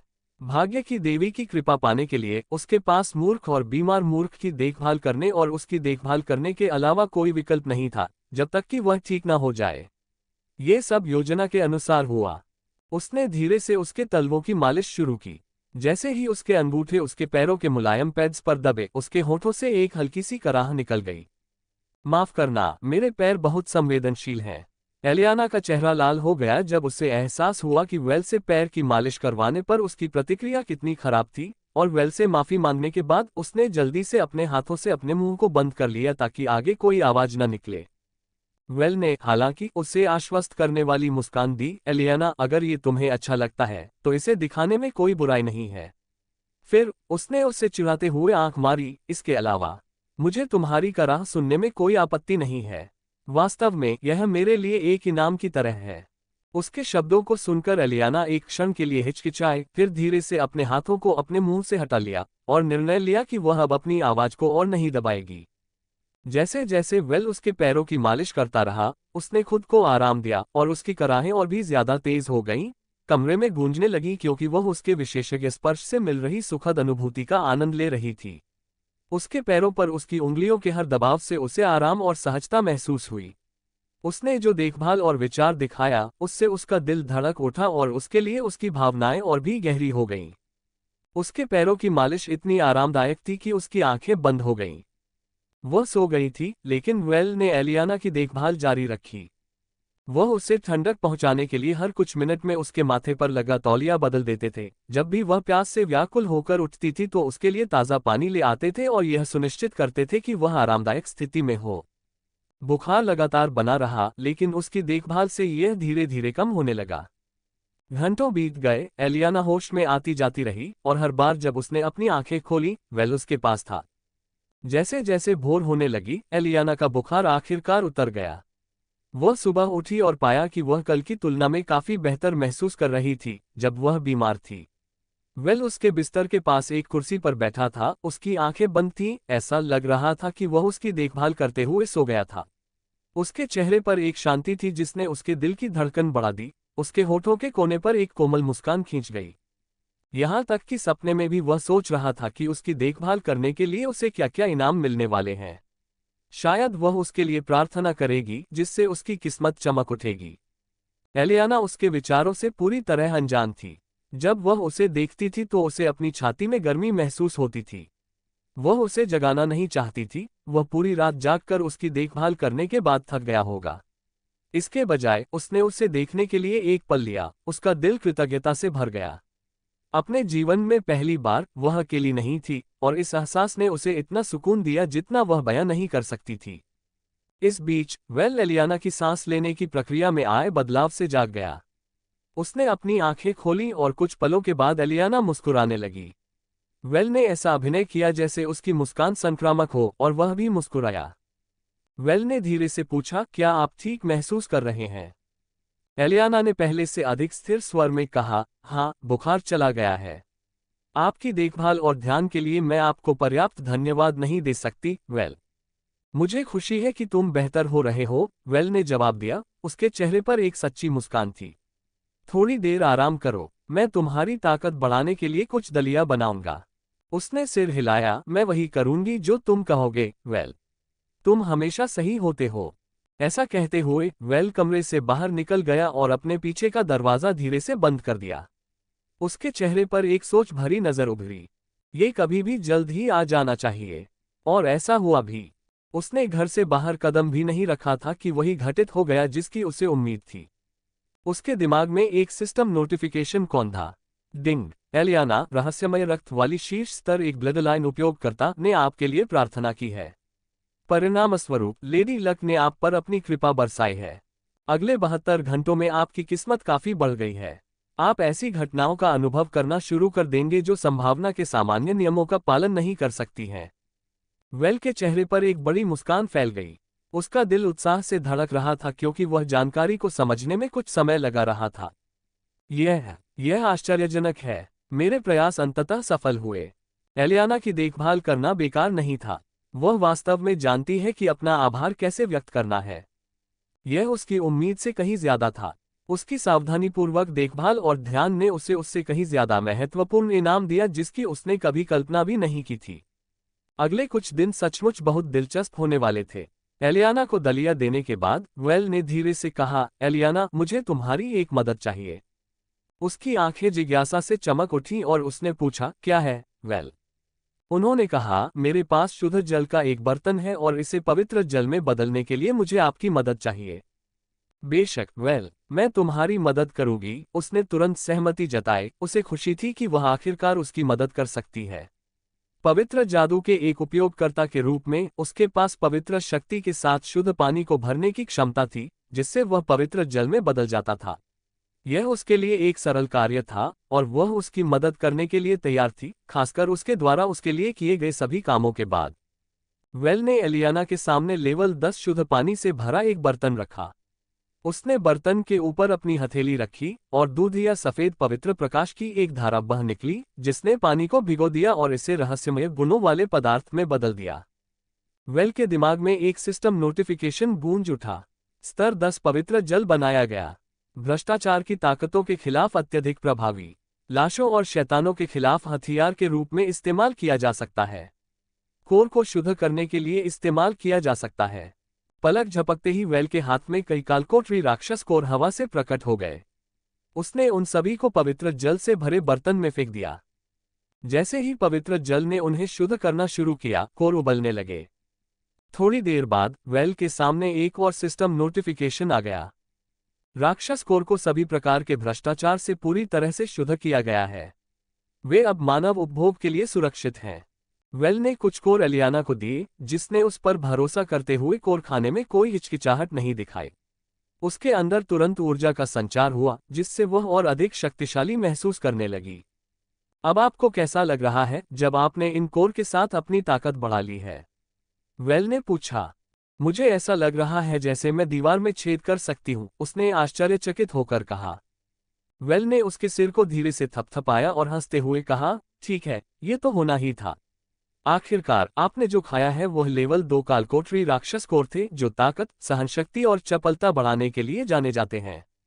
एलियाना ने वेल की ओर देखा, उसका दिल कृतज्ञता से भर गया। एक बार फिर उसने उस पर अपने बहुमूल्य संसाधन खर्च किए थे। इस विचार ने उसे उसके प्रति और अधिक ऋणी महसूस कराया और वह सोचे बिना नहीं रह सकी, क्या मैं इस जीवन में उसका ऋण चुका पाऊंगी। वेल फिर प्रेतवादित घर से चला गया। निचले शहर की सड़कों से गुजरते हुए उसने ट्रेजर पवेलियन तक अपना रास्ता खोज लिया।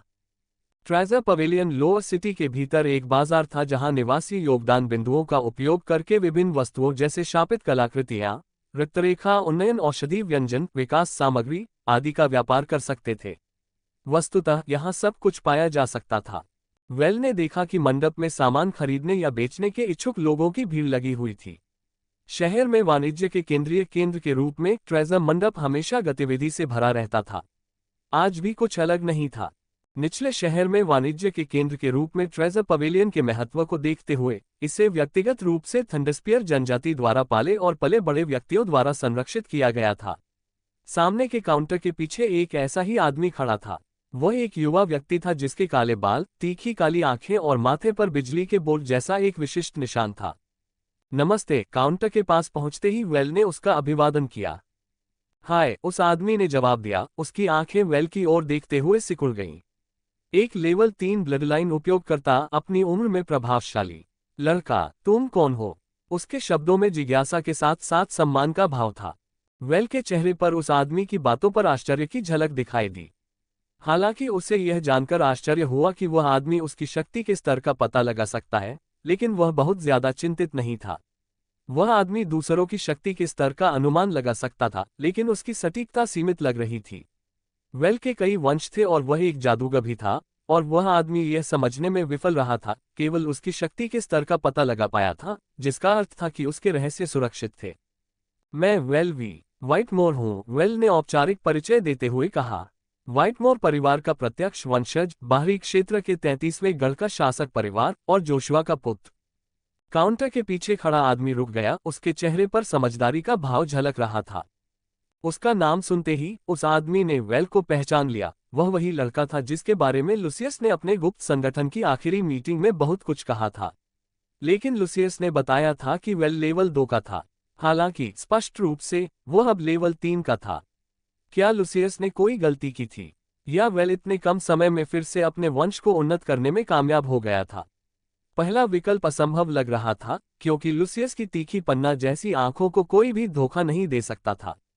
इसलिए दूसरा विकल्प अधिक प्रशंसनीय लग रहा था। पहले तो मुझे लुसियस पर यकीन नहीं हुआ, उस आदमी ने मन ही मन सोचा। मुझे लगा कि वह गलत है। आखिर भाग्य का बच्चा, जिसके बारे में भविष्यवाणी की गई थी कि वह हमें अनंत सर्दी के आतंक से बचाएगा, वह व्हाइटमोर परिवार से कैसे हो सकता है?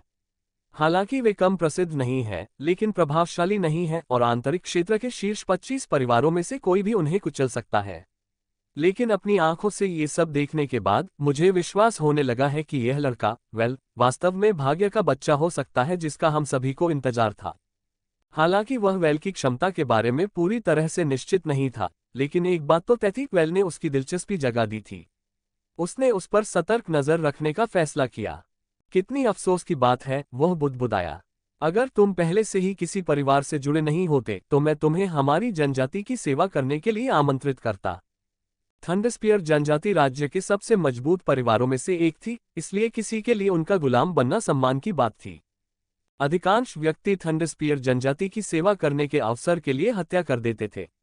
हालांकि ये प्रस्ताव वेल के लिए आकर्षक नहीं था।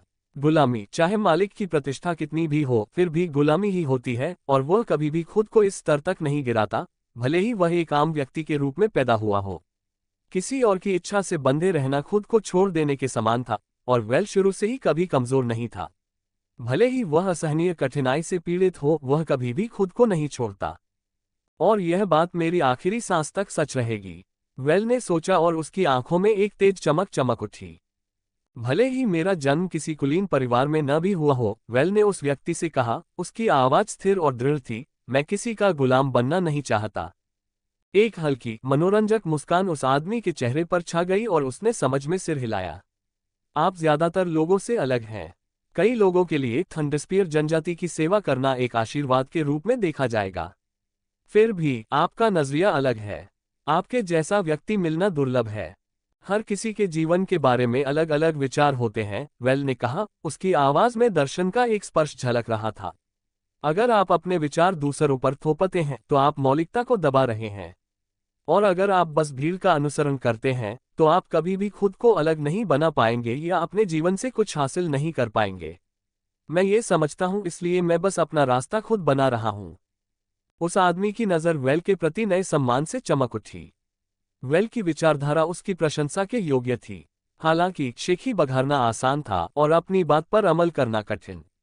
वह आदमी देखना चाहता था कि क्या वेल अपने प्रति सच्चा रहेगा या बाहरी दबाव के कारण बदल जाएगा। समय ही बताएगा, आदमी ने सोचा। वैसे मैं अलेक्जेंडर हूँ, उस आदमी ने वेल की ओर हाथ बढ़ाते हुए अपना परिचय दिया। लेकिन अगर आपको ये नाम बहुत लंबा लगे तो बेझिझक मुझे एलेक्स कहिए। आपसे मिलकर अच्छा लगा, एलेक्स, वेल ने कहा, हाथ को मजबूती से थामते हुए। दोनों ने सम्मान के संकेत में हाथ मिलाया। आपसे मिलकर मुझे भी खुशी हुई, एलेक्स ने वेल से कहा। एलेक्स, क्या आप कोर्स स्वीकार करते हैं? वेल ने पूछा और बातचीत को वापस व्यवसाय की ओर ले आया। वास्तव में हम करते हैं, एलेक्स ने जवाब दिया, लेकिन केवल ऐसे कोर जिनकी शुद्धता का स्तर 50% से अधिक है। ऐसी स्थिति में मेरे पास आपके लिए एक आश्चर्य है, वेल ने उत्तर दिया, उसके होठों पर एक मुस्कुराहट खेल रही थी। एलेक्स की भौहें जिज्ञासा से उठी। ओह, और वह आश्चर्य क्या हो सकता है? वेल ने अपना हाथ अपनी जेब में डाला। यह एक सामान्य हरकत लग रही थी, लेकिन सच में वह अपनी जेब के आयाम में चुपके से हाथ डाल रहा था। यह एक ऐसी रणनीति थी जिसका इस्तेमाल उसने ये सुनिश्चित करने के लिए किया था कि कोई भी उसके कीमती शापित आर्टिफैक्ट को उसके निजी स्थान के साथ न खोज पाए। अपना हाथ वापस बाहर खींचते हुए, उसकी उंगलियां कोर के चारों ओर लिपटी हुई थीं जो परिवेशी प्रकाश में चमक रही थीं। एलेक्स की आंखें कोर को देखकर चौड़ी हो गईं। इतने सुंदर, शुद्ध कोर। उसने लगभग अपने आप से ही पूछा, उनकी शुद्धता का स्तर क्या है? 100%, वेल ने बेपरवाही से घोषणा की। एलेक्स का गला अपने ही थूक से घुट गया। वह कुछ देर तक खांसता रहा, फिर किसी तरह बोल पड़ा, तुम मजाक कर रहे हो, है न? नहीं, मैं नहीं हूं, वेल ने जवाब दिया, लेकिन अगर आप मुझ पर विश्वास नहीं करते हैं, तो उनके मूल्य का निर्धारण करने के लिए एक पेशेवर मूल्यांकनकर्ता को बुलाने में संकोच न करें। मूल्यांकनकर्ता विभिन्न वस्तुओं का मूल्य निर्धारित करने में विशेषज्ञ थे, जिनमें शापित कलाकृतियां, कोर, संग्रहणीय वस्तुएं और पुरानी वस्तुएं शामिल थीं। वे प्रत्येक वस्तु का मूल्य निर्धारित करने के लिए आयु, स्थिति, दुर्लभता, ऐतिहासिक महत्व और बाजार की मांग जैसे कारकों का मूल्यांकन करते थे। यह पेशा मूल्यवान था, जिससे यह एक लोकप्रिय करियर विकल्प बन गया।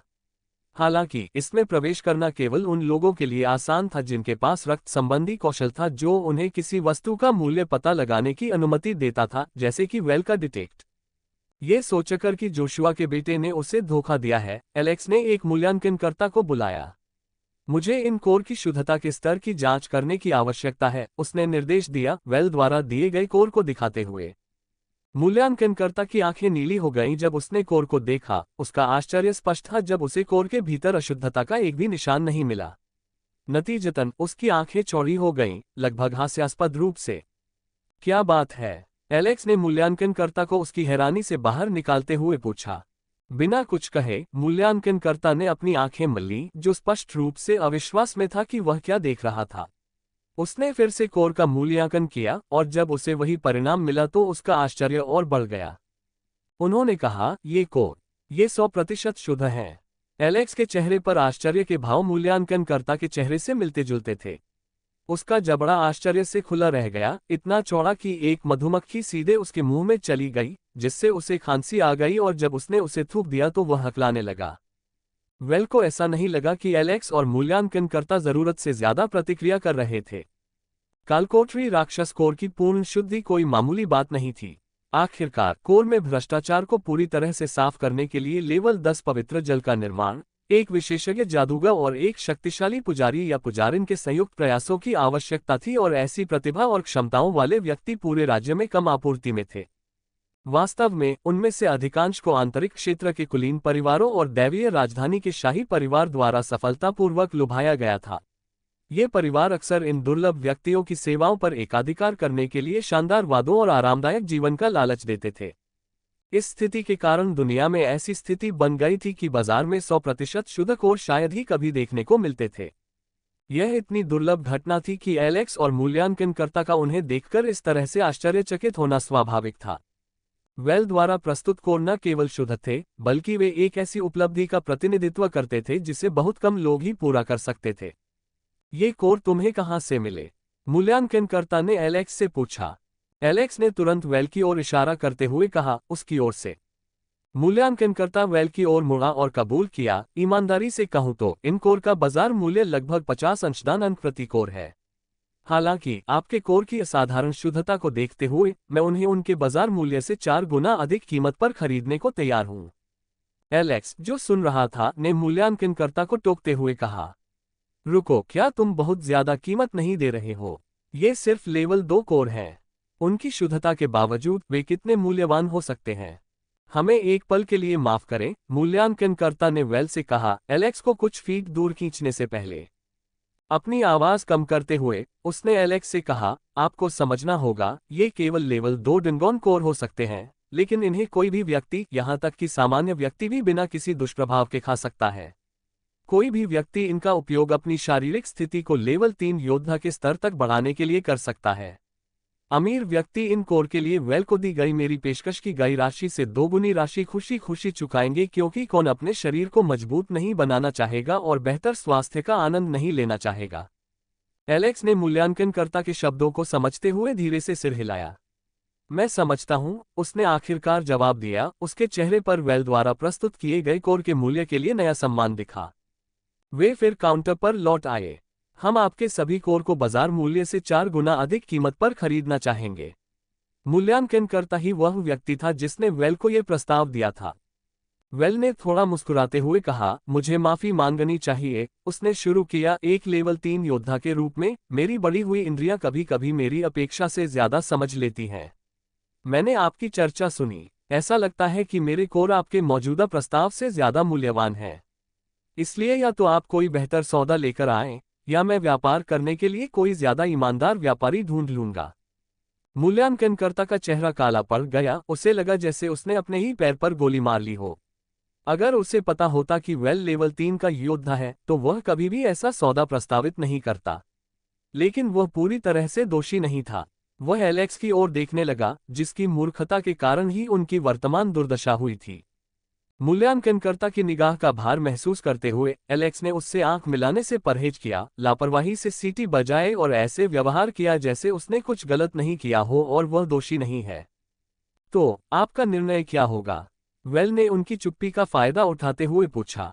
मूल्यांकनकर्ता ने एक गहरी सांस ली। उसके चेहरे पर निराशा का भाव था। हम आपके कोर को उनके बाजार मूल्य से 6 गुना अधिक कीमत पर खरीदेंगे। सौदा, वेल ने बड़े मुस्कुराते हुए कहा। वेल द्वारा पेश किए गए शुद्ध किए गए लेवल 2 कालकोटरी राक्षस कोर में से प्रत्येक को 300 सीपीएस पर बेचा गया, जिससे उसे कुल 3000 सीपीएस से अधिक की कमाई हुई। वेल के सामने एक सिस्टम नोटिफिकेशन आ गया। डिंग, बधाई हो होस्ट, आपके कुल योगदान अंक अब बढ़कर 18,000 हो गए हैं। मूल्यांकनकर्ता ने वेल को अपना परिचय बाट के रूप में दिया। फिर वेल से कहा, मुझे स्वीकार करना चाहिए, मैं इस बात को लेकर काफी उत्सुक हूं कि आपने ऐसी दुर्लभ वस्तुओं पर अपना हाथ कैसे जमाया।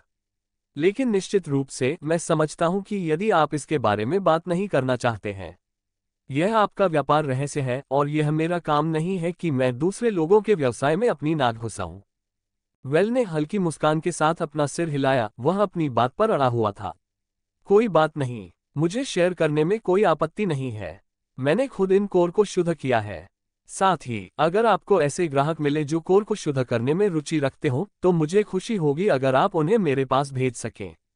बदले में मैं आपको 10% कमीशन दूंगा। प्रस्ताव सुनकर बाट की आंखें चमक उठीं।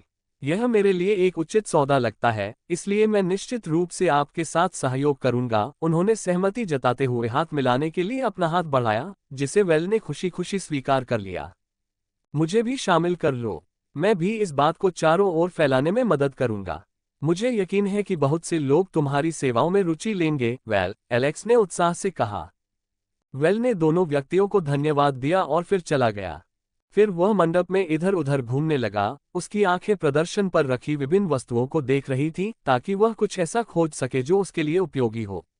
अब जब उसके पास योगदान के लिए पर्याप्त अंक थे, तो अब समय आ गया था कि वह उनका सदुपयोग करे। ट्रेजर पवेलियन में उपलब्ध संसाधन रैंक 5 से लेकर रैंक 3 तक थे, और रैंक 2 या उससे ऊपर की एक भी वस्तु नजर नहीं आई। ऐसा लग रहा था कि यहाँ केवल निम्न स्तर के संसाधन ही उपलब्ध थे। ऐसा क्यों हुआ? वेल ने निष्कर्ष निकाला कि ऐसा इसलिए होता होगा क्योंकि रैंक 3 से बेहतर कोई भी चीज अपर हेवन में ले जाई जाती थी, जहां उन्हें वास्तव में शक्तिशाली व्यक्तियों को बेच दिया जाता था, और उसका अनुमान सही था। वेल ने सोचा कि यह प्रथा, हालांकि उसके लिए नुकसानदेह थी, लेकिन अनुचित नहीं थी। अगर वह उनकी जगह होता, तो वह भी यही करता। इस विधि ने सबसे शक्तिशाली लोगों के लिए सर्वश्रेष्ठ को आरक्षित कर दिया, जिससे वे और भी अधिक शक्तिशाली बन गए। इसके अलावा इसने उन स्थितियों को कम कर दिया जहां कमजोर व्यक्तियों को उन खजानों के लिए मार दिया जा सकता था जिनकी रक्षा करने की ताकत उनके पास नहीं थी। हालांकि इसमें एक अच्छी बात भी थी। जबकि ट्रेजर पवेलियन में केवल रैंक 3 और उससे नीचे की वस्तुएं मौजूद थीं, उनमें से एक विशाल सरणी थी। वेल के लिए शापित कलाकृतियों और विकास सामग्री को ढूंढना संभव था जो उसके लिए सबसे उपयुक्त थे। वह शापित कलाकृतियों की तलाश में था जो उसकी युद्ध क्षमताओं को बेहतर कर सके, तथा उसने व्हाइटमोस के स्तर 3 रक्तरेखा उन्नयन औषधि बनाने के लिए आवश्यक सामग्री की भी तलाश की। जब वह खजाना मंडप में प्रदर्शित वस्तुओं को देख रहा था तो उसकी नज़र एल्डिटिल स्नेक नामक जानवर के शल्कों पर पड़ी। ये औषधि के लिए आवश्यक 3 सामग्रियों में से एक थी। उसके पास पहले से ही एक थी। अगर वह इन तराजू को हासिल कर लेता तो उसके पास 2 हो जाते। फिर उसे केवल वडेंट जायंट की स्पिरिट रूट को खोजने की जरूरत होगी और उसके पास अपनी जन्मजात रक्त रेखा को तीसरे स्तर तक अपग्रेड करने की प्रक्रिया शुरू करने के लिए आवश्यक औषधि बनाने के लिए सभी आवश्यक सामग्री होगी। मुझे यह अवश्य मिलना चाहिए, वेल ने सोचा। वह तुरंत उस दुकान के विक्रेता के पास गया जहां तराजू रखा हुआ था।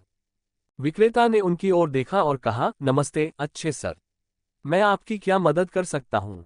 वेल ने एल्डिटिल सांपों के तराजू की ओर इशारा करते हुए कहा, मैं उन सभी 10 को खरीदने में दिलचस्पी रखता हूं। विक्रेता ने वेल की असाधारण सुंदरता और उसके अच्छे कपड़े पहने हुए रूप को देखते हुए उसका आंकलन किया। आह, एक सज्जन व्यक्ति, मुझे लगता है। मुझे यकीन है कि आप इसे खरीद सकते हैं। उसने कीमत की घोषणा की, प्रत्येक तराजू 600 योगदान बिंदुओं के बराबर है, लेकिन यदि आप सभी 10 ले लेते हैं तो मैं उन्हें आपको 500 प्रति पीस में दे दूंगा। वेल ने भौहें उठाईं, कीमत इतनी ज्यादा क्यों है? ये शल्क उन सांपों से आते हैं जो केवल छाया घाटी में रहते हैं, विक्रेता ने समझाया। ये जगह सभी प्रकार की बुराइयों से भरी हुई है। केवल कुछ बहादुर लोग ही वहां शिकार करने का साहस करते हैं। मैं उन सबको ले जाऊंगा, वेल ने जवाब दिया। विक्रेता ने सहमति में सिर हिलाया। ये 5000 योगदान अंक होंगे, सर। हालांकि इससे पहले कि वेल खरीदारी कर पाता, एक घमंडी आवाज सुनाई दी, मैंने अपनी नजरें उन तराजू पर टिका दी हैं। मैं उन सभी को खरीद लूंगा। वेल ने मुड़कर देखा तो एक आदमी ने अपना नाम एस्टन बताया। लाइन में कटौती करना बहुत ही असभ्यता है। इसके अलावा विक्रेता और मैं पहले ही एक समझौते पर पहुंच चुके हैं। एस्टन ने मुस्कुराते हुए कहा, क्या सचमुच ऐसा है? विक्रेता ने सिर हिलाया। एस्टन ने बिना कोई देरी किए घोषणा कर दी, मैं एल्डिटिल सांप के शल्क के लिए उससे दोगुनी कीमत चुकाऊंगा। विक्रेता की आंखें चौड़ी हो गईं और उसने तुरंत अपना पक्ष बदल लिया। स्वाभाविक है सर, मैं उन्हें आपको बेच दूंगा। ये देखकर कि विक्रेता ने कितनी जल्दी अपना पक्ष बदल लिया, वेल को घृणा का एहसास हुआ। विक्रेता पूरी तरह से बेशर्म था। वह कुत्ते से अलग नहीं था जो सबसे ऊंची बोली लगाने वाले के लिए अपनी दुम हिलाता है। हालांकि वेल ने कोई तमाशा नहीं किया क्योंकि वह एल्डिटिल स्नेक के तराजू पाने के लिए बेताब नहीं था और खजाने के मंडप में अन्य दुकानें उपलब्ध थी जहां ये हो सकता था। ये तो बताने की जरूरत नहीं कि अब उसे पता था कि उन्हें कहां से प्राप्त किया जा सकता है। विक्रेता ने उसके साथ एक मूर्ख की तरह बहुमूल्य जानकारी साझा की थी, इसलिए उसने मामले को शांत करने का फैसला किया। उसने देखा कि एस्टन ने विकास सामग्री खरीदने के लिए बहुत ज्यादा योगदान अंक दिए, जो शायद उसके किसी काम की नहीं थी, और मन ही मन हंसा, क्या मूर्ख है। लेकिन वह मुझे परेशान करने के लिए अचानक क्यों आ गया? वेल ने उसकी ओर देखा और पूछा, हमारी कोई दुश्मनी नहीं है। तुम मुझे परेशान करने के लिए इतनी दूर क्यों गए? एस्टन ने भौहें सिकोड़ते हुए कहा, तुम्हें नहीं पता? नहीं, मुझे नहीं लगता। वेल ने अपना सिर हिलाया। अभी कुछ दिन पहले ही तुमने मुझे पूरी भीड़ के सामने अपमानित किया था।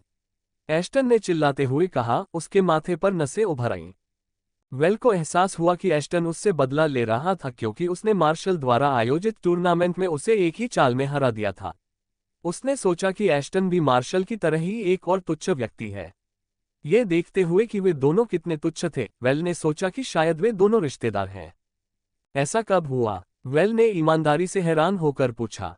वह एस्टन को भड़काने के लिए ऐसा कर रहा था। ये और भी बेहतर होगा अगर एस्टन गुस्से में आकर उस पर हमला कर दे। फिर वह एस्टन को दिखाएगा कि बदला कैसे लिया जाना चाहिए।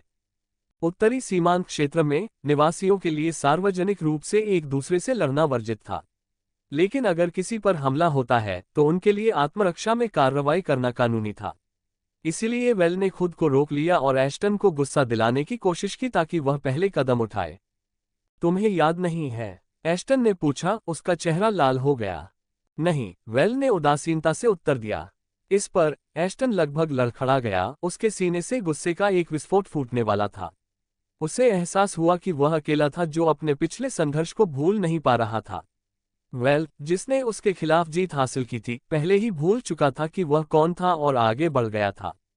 एस्टन ने वेल पर गुस्से से दांत पीसते हुए कहा, मैं तुम्हें कभी माफ नहीं करूंगा।